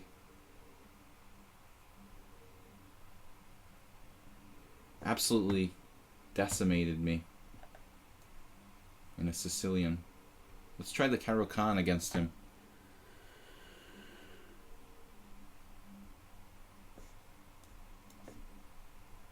But almost every game has been extremely strong today. FM Tactesian. He's 2200 in classical based on just 31 games, 2186 in blitz. So legitimately like candidate master or a little below. I mean, I'm confused about this candidate master thing. So it's I guess 2200 FIDE. In the old days, candidate master Tactesian doesn't use any time. In the old days, candidate master was bishop e6 is kind of an interesting move here. I don't think that's really good right in this position. Candidate master was 2000 USCF. But now FIDE has adopted the candidate master title and made it 2200. Which is more like a Russian, kind of old Russian title system. I'm glad I didn't play Tactesian in any more rated games, I think.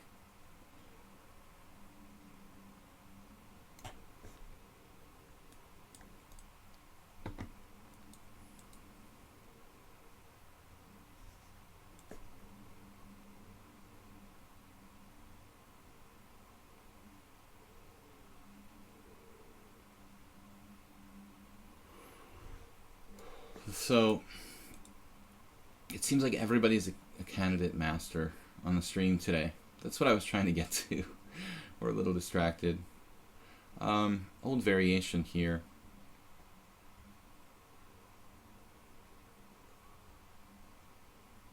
I like to play the Panov with white against the Caro-Kann. I know that it's not objectively as probably not objectively as critical as the mainline or the advanced variation, but somehow, to me, it feels more strategic. More like a queen-pawn game, which is something that I have more experience in, so I kind of default to playing the Panov with white because it feels like a d4 game, and in many cases it is. It just transposes to a million kind of openings. It's the Nimzo, it's the Queen's Gambit accepted, it's probably reached by 6 different openings. Okay, so pawn takes knight is a forced draw. It's an old line. I have to play bishop takes c3 here. And this variation has a fairly solid reputation for black. I don't know what I'm thinking about, honestly.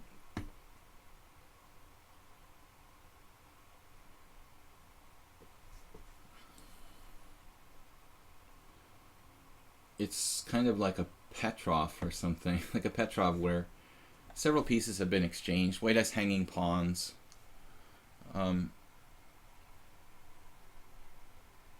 This always seemed like a very solid option for black.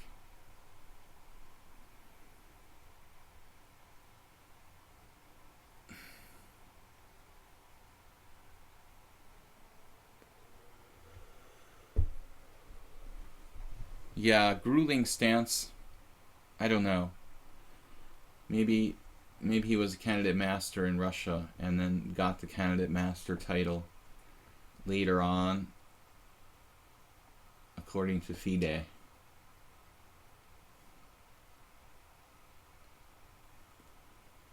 So bishop g4 here.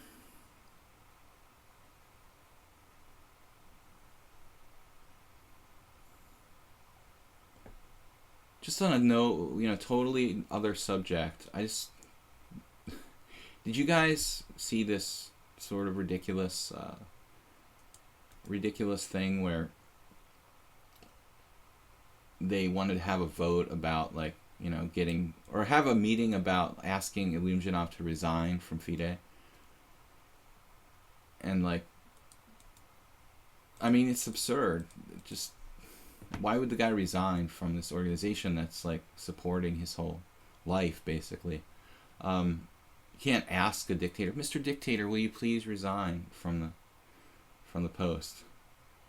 So it's just did you guys know that Ilumjanov was abducted by aliens and taken away to another solar system? I'm not making this up. This is according to Ilumjanov, and he was on the latest episode of Ancient Aliens or whatever. So it's not just a made up story. He actually claims he was abducted by aliens, maintaining this story. It's, I just don't know where to start. I'm sure that if they abducted someone, it wouldn't be Kirsan Ilumjanov. I think that aliens are fairly possible, but the chances that Ilumjanov was the one they abduct is pretty slim. So strategically here, let's focus on the game. I guess just b6, and kind of looks like a bit of a lazy move, b6.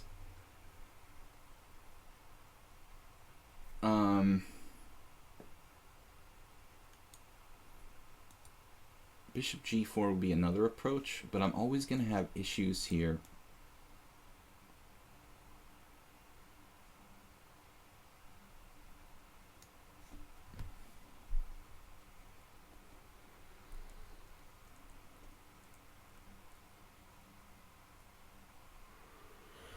Yeah, maybe the fact that he's on the sanction list or whatever is what's basically brought about this thing. Just asking him to resign or whatever. He's been put in an awkward situation by that.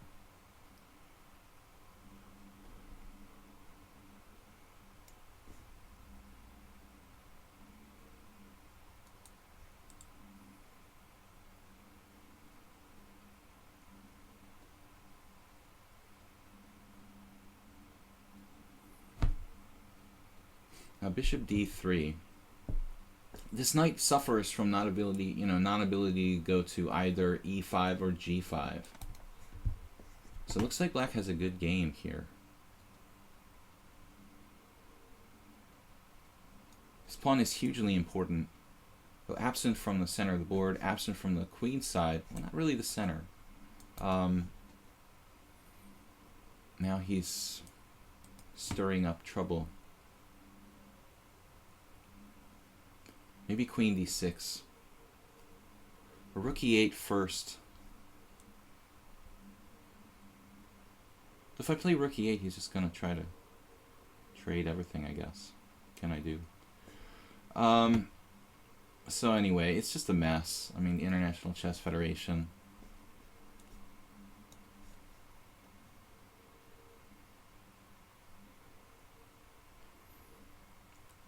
Rook e1.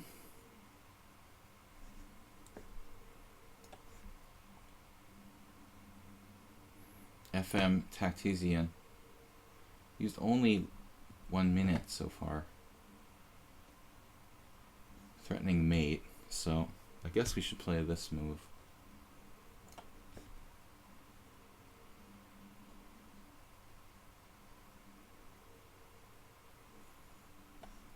Keep surveillance on a2.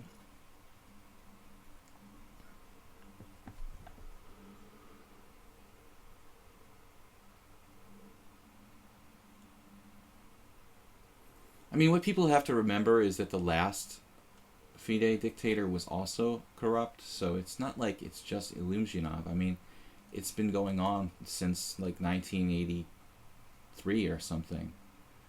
This organization has been corrupt for 30 years, just with a different corrupt leader.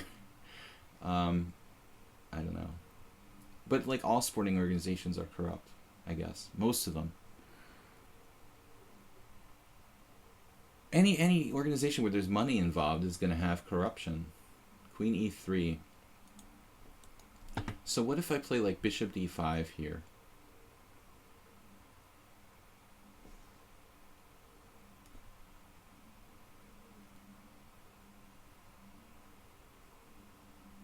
Black has a very solid game.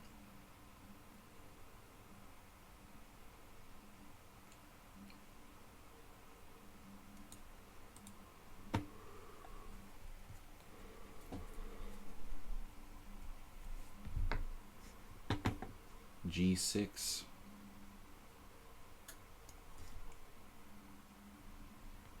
I want to end the threat of back rank mate once and for all here. I guess I could play knight to c4. That ending would, though I have a bad bishop, it's a pretty good bad bishop, I would say.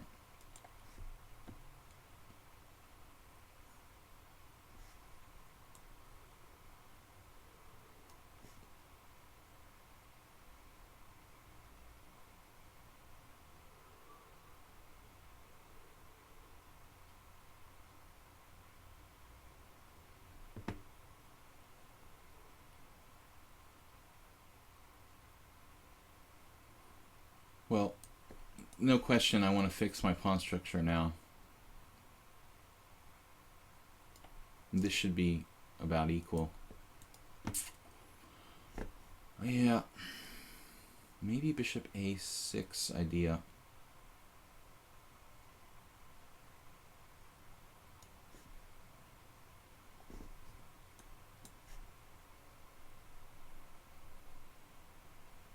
There's actually no way to increase the pressure on his position if I do that, though. You might argue that it's not necessarily the best plan.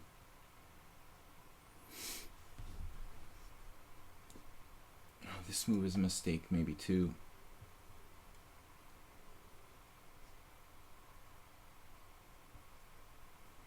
Not such an easy position for black.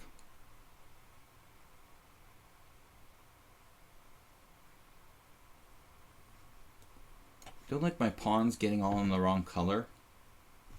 On g6, this pawn fixed there, under a constant threat from his bishop on d3.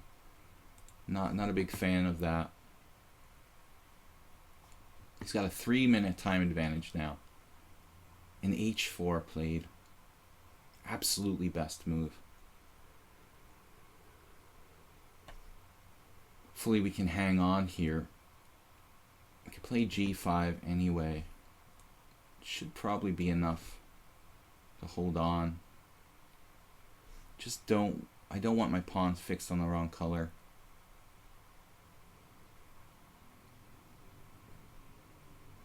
This should be holdable.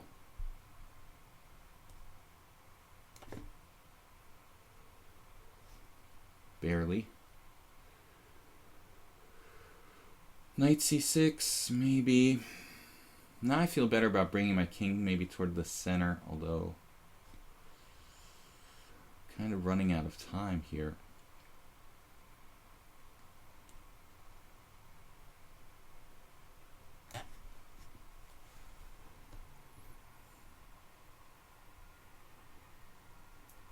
Three-minute time advantage for FM Tactisian.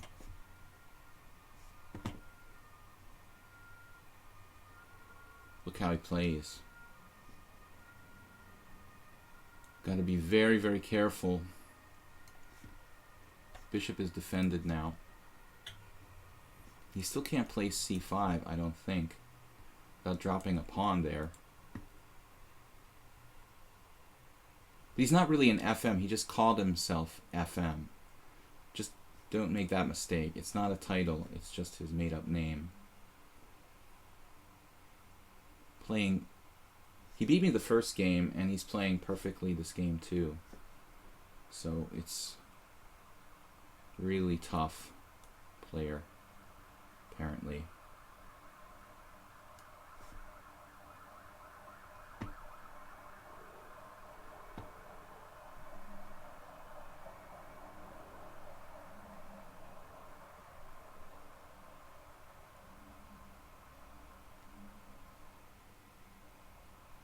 Black shouldn't really lose this position. Though I'm a tiny, tiny bit worse. He's got the central advantage with more pawns in the center. It's hard for me to use my queen side, my pawn, my A pawn. Traded. A little surprised to see that though.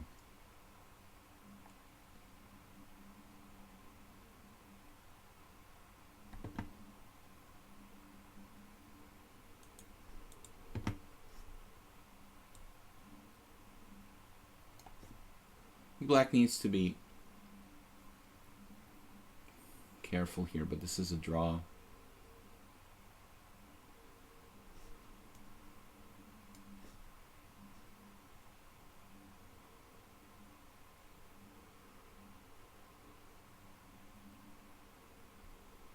This is a draw unless Black makes a tiny, tiny mistake.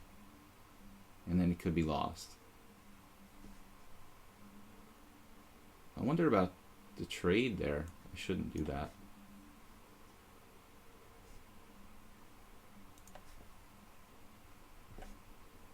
White just a hair better here, but if I'm just not making a mistake going into a bad king and pawn ending, probably is a draw. So Salty Ego, you think you can keep up the performance by my opponents today? We have half an hour left, which means 3 games, guys. Well, that was an impressive game. I don't think too many centipawns were lost by either side in that game. If there were centipawns lost, it was on my side. Salty Ego's 2100. He has a terrible score against me. Speaking of the Panov, right? The most draws for the stream, it looks like that. We don't keep those kind of records, of course.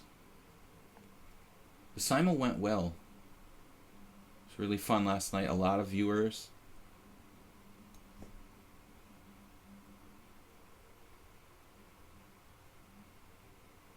I didn't do a 40-40 simul. That gets a little long. So we did 30-40, no, 30-40. 30-40, I think. 19 players only.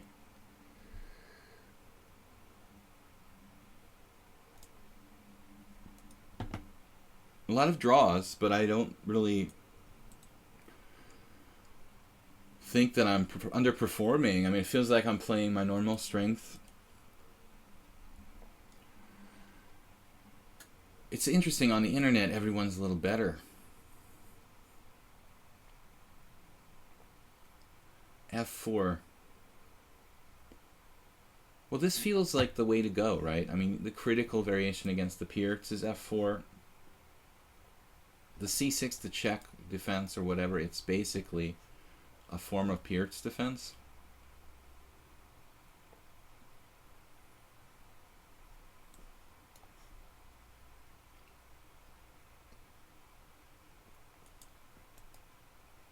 So it's some kind of main line of the modern, I would say. After bishop g7, we would get into Alexander Ivanov territory.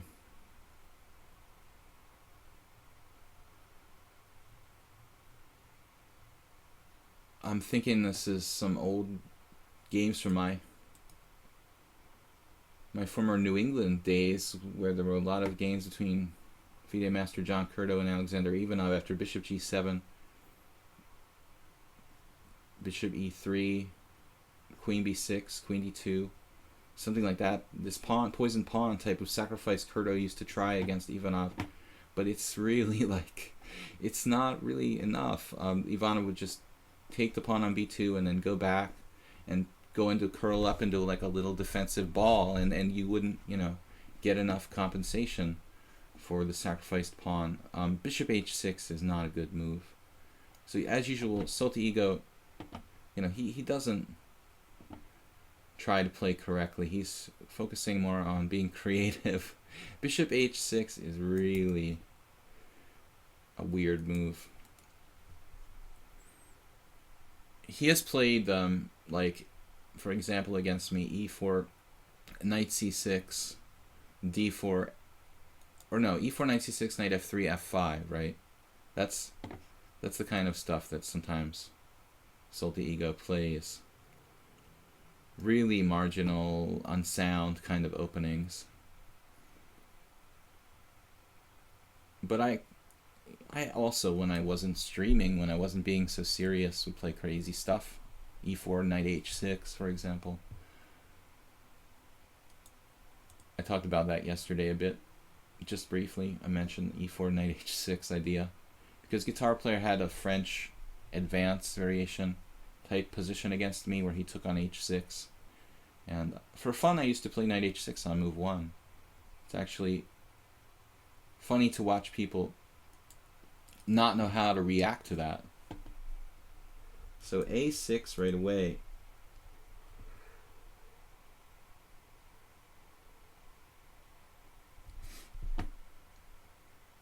White obviously should have a good game here, but I'm not sure what the best formation is.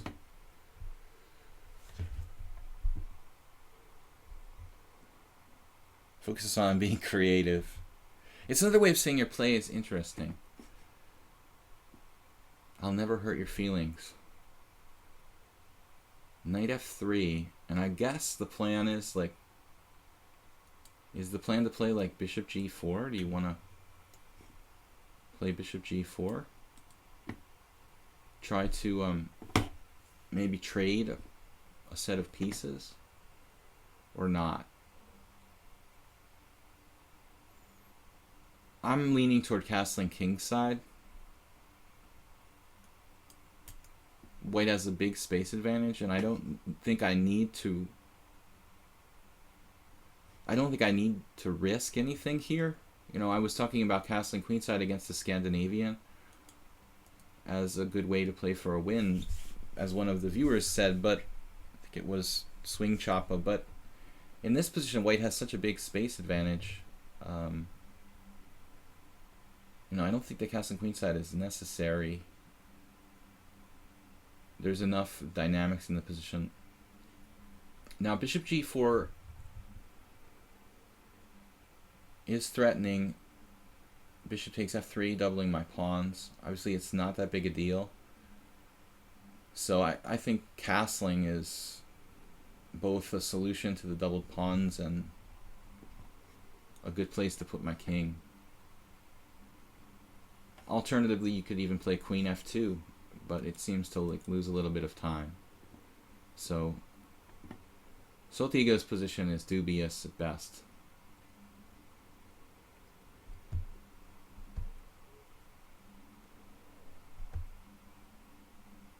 Trying to create chaos may be your best chance against stronger players sometimes. f5. And, well, we have to think about this. 3 ways to react. You can take when you hope that the f5 pawn is a weakness and the e file could be an avenue of attack. You can let him take on e4, or I would say keep the tension, or play e5, closing the center and getting more space. The one thing about e5 that has something going for it is that it really asks the question of his knight, like where is that knight going? It gains concrete space. I kind of lean toward taking on f5. because it looks like f5 is really dubious. f5, we take, we could even play d5 in some positions.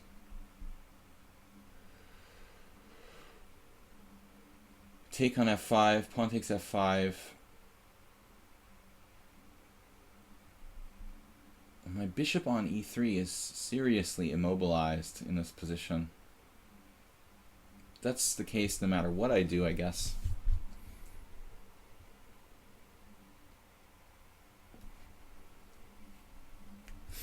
Another interesting plan is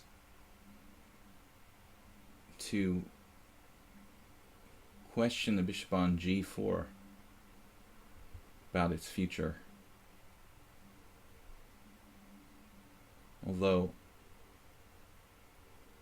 yeah, this is kind of an interesting idea. Knight g5. He didn't trade on f3. This bishop could get trapped. It's also essential for protecting f5. Taking on g5 is pretty gross for black in scientific terms, so it looks like a good option.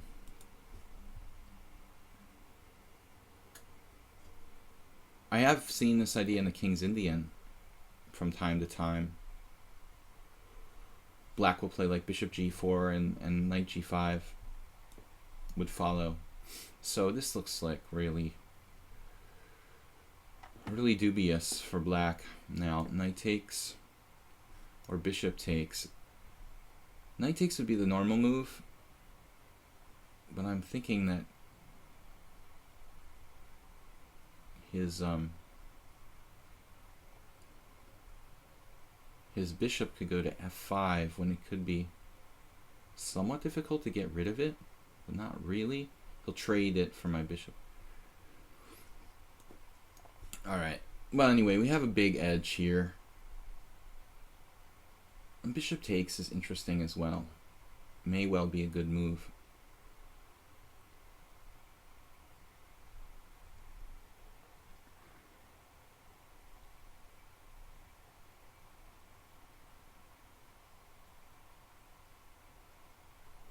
It's like we have a nice advantage.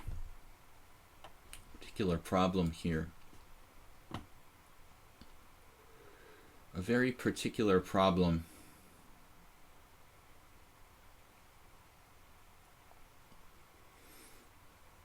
You guys know the cartoon La Linea? It's an Italian stop motion cartoon, or kind of just a line, the guy who draws the line. La Linea.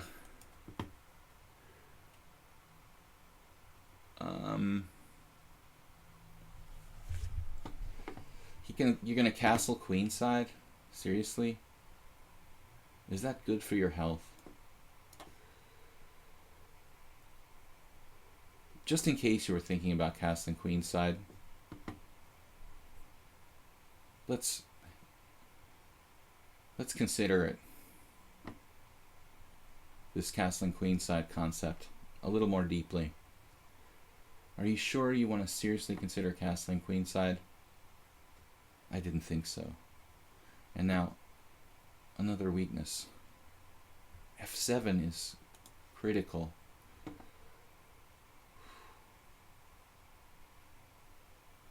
You play like queen f2. Man, and now d6 is gone too. This looks... He's got bishop f5 if I try to play queen f2. And then I can play g4. Looks like black should be lost here. First we take. Kind of open it up. Actually, we're just winning a pawn if we want to.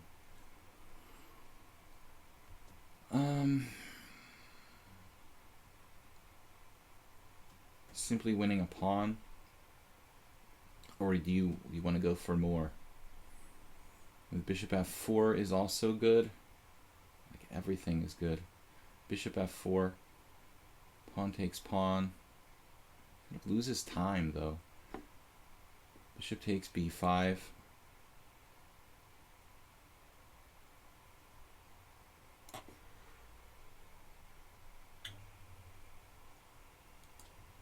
Alright, it's concrete. Maybe I missed queen b4. Oh, God. That was the killing move. I totally didn't see it. Queen b4. Somebody tell me about that. My God, I didn't see it. Queen b4, just devastating. Well, now he's just punch drunk. Alright. Swing, chop, chop. I think we know who that is. I like it when people have consistent names. I should have a consistent name for my brand, but it's just not as fun to have the same name on every chess site.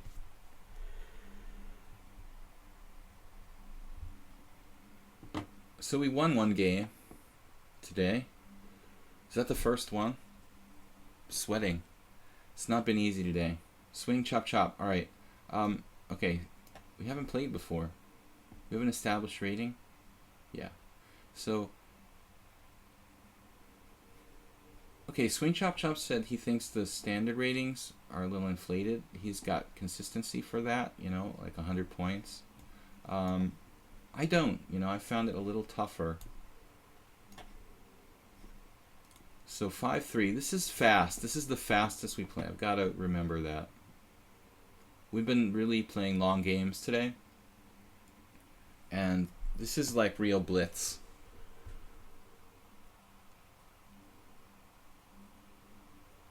You're 1-0 on me. With your other account.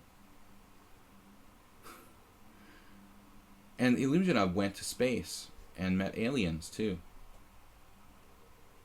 We have as much evidence to the fact. Bishop c4 and d6.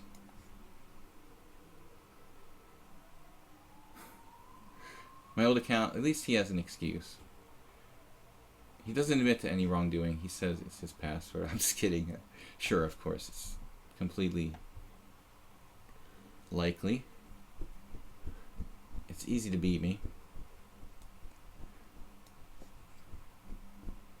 There are people who probably have 5 accounts that have played me.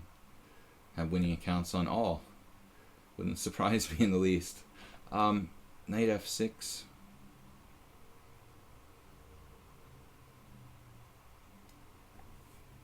This is standard. I don't know. I'm not used to playing the quick game now. I'm on a kind of 8-3 time control setting, but this is standard position. And here where white has a whole bunch of different moves, we've seen a lot of them. The Smith-Morrow has been probably, arguably the most popular opening on my stream. If we go by statistics, I think it would probably win. More games in this opening than any other since I've been streaming since February. It's not easy to beat me. It's easy to draw me, though. Damn it. e6. It's damn easy to draw against me. It's not easy to beat me.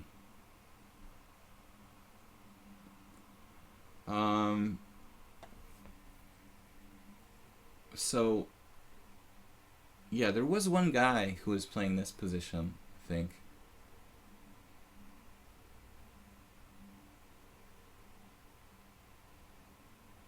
You guys recall who it was that always played this variation? Hasn't been on the stream lately. I want to say he was from Turkey.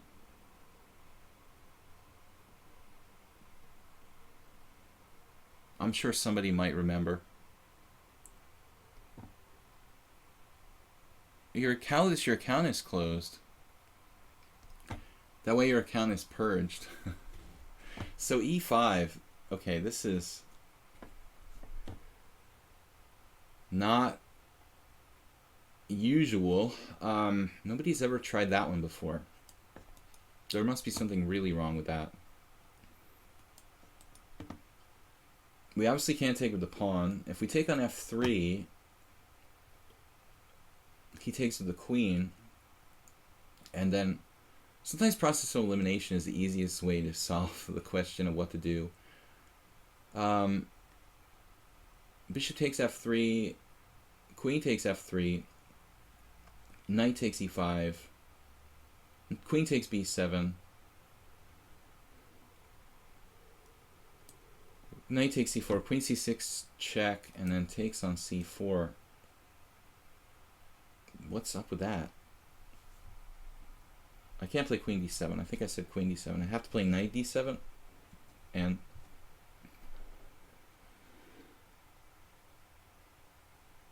maybe just easier to take on e5 with a knight. I mean, that's really what's going on here.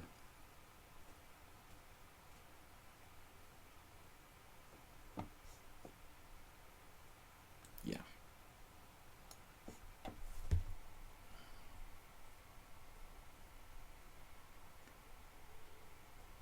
You would have to refute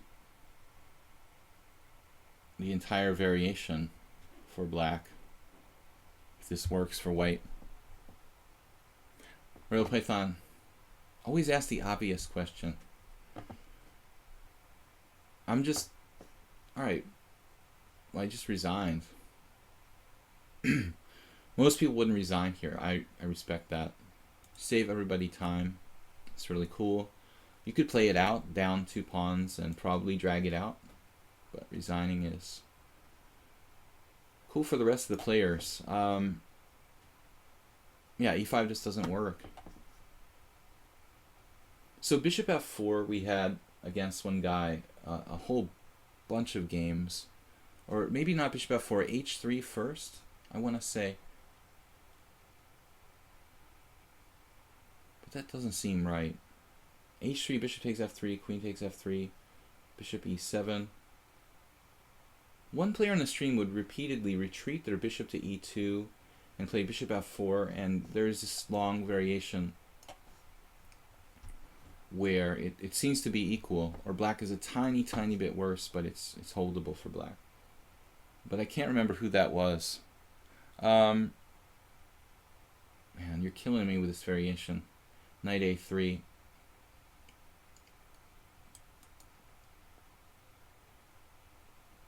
I wonder, what happens if black plays g6 here? I've tried almost everything else. Knight f6 is also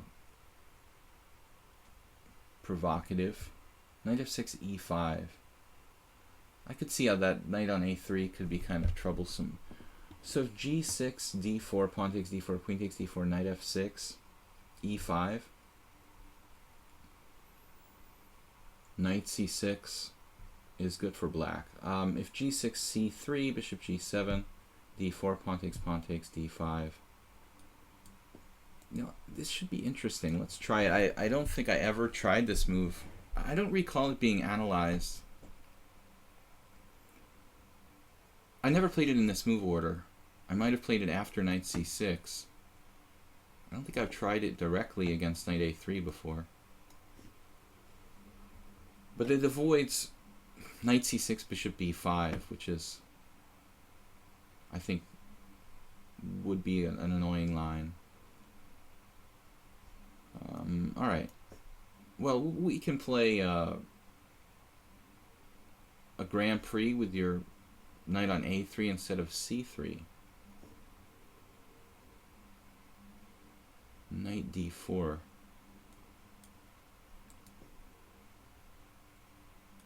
So I guess knight d4.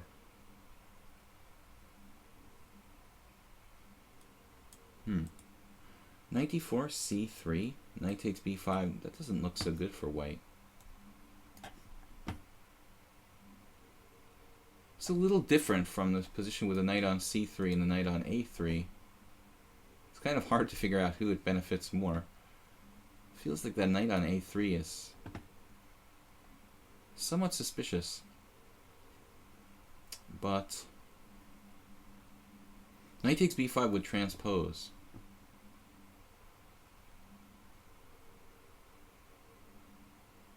Knight takes b5, knight takes b5, d5.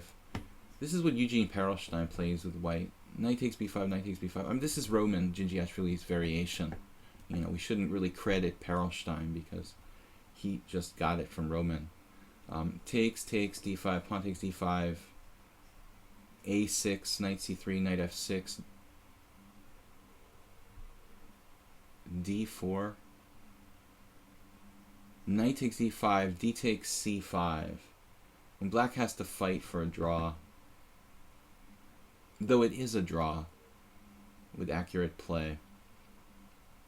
So the question is, can we do better than that with black here?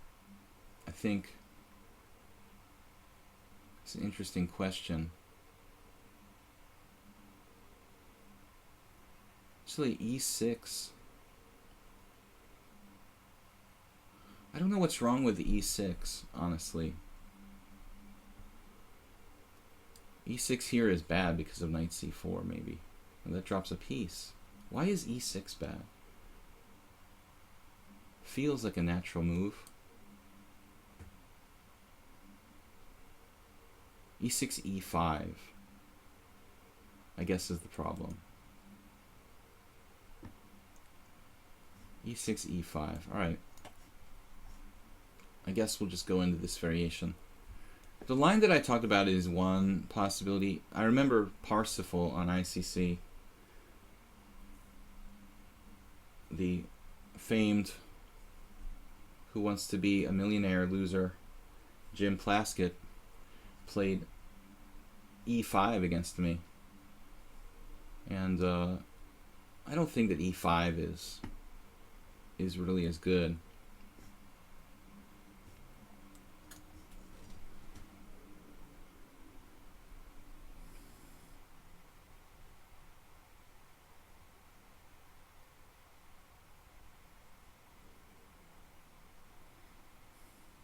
I just jive there. Knight c3. So this is the ending line that's like probably a draw. There might be more interesting ways for black to play. Maybe I could sack a pawn in this variation. I haven't analyzed it in ages, but it's critical. He played d3, so that's inferior to d4, I guess. It's not that it's not playable for white, but I don't think it's dangerous.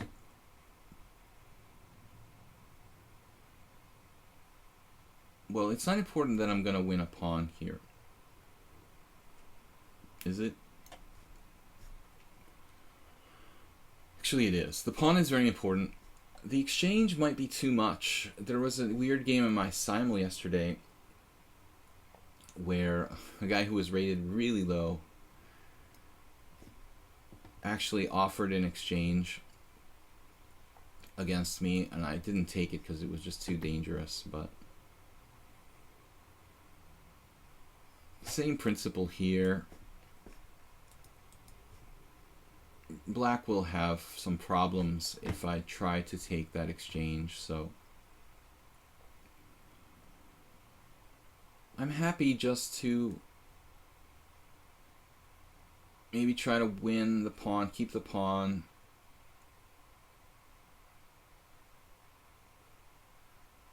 Keep the pawn. I'm not asking for anything else. I don't need your exchange or any additional material. I just want to have the two bishops and my extra pawn, and that's enough for me. I'm not greedy. Maybe a piece if you'll give it up.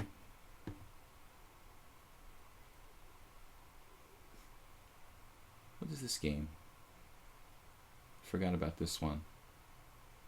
7+3 loss. Don't recall what that was.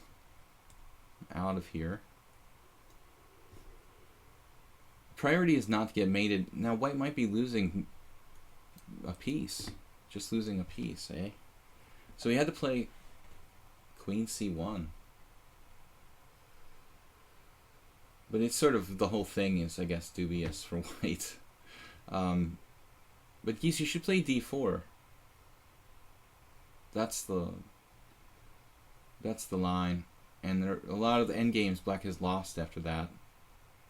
Black has to play precisely after d4 not to be worse. I look hungry for his ferocious crabs. No crabs here.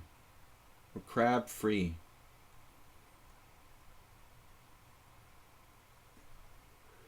Crabs just terrorized my whole family in the United States, so that's why I left.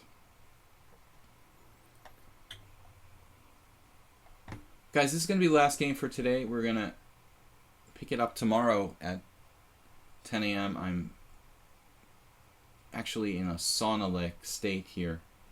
So I am going to take this. This is not an exchange. This is a whole rook and nothing but the rook. And he's going for it.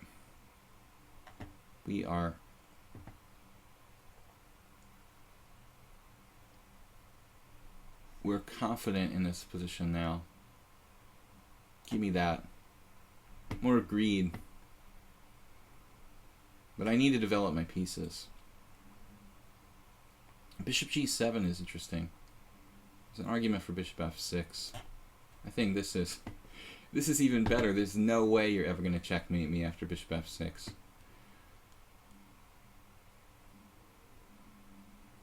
You can have the exchange.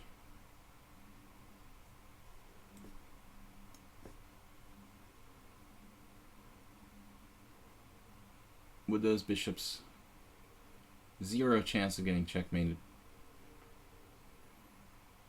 So, yeah, this is hopeless. Guys, thanks for tuning in. We're going to be back tomorrow, 10 a.m. CEST. We have Blitz stream Tuesday, Wednesday, Thursday, Friday, and then Sunday we'll be doing another simul on Lichess. If you're interested in lessons or training, send me an email. My email is videochesstrainer@gmail.com, or you can check the coaches listing here on Lichess and send me a message on Lichess. Anyway, I'd like to thank Saronche and Guitar Player for moderating. I'd like to thank everybody for all the tough games today, because until the end, when I won a few, we had quite a series of really tough games with, I think, well-played draws. So we'll see you guys tomorrow. Thanks for tuning in. Again, thanks to Saronche and for everybody, Guitar Player, and we'll be back tomorrow. Bye-bye.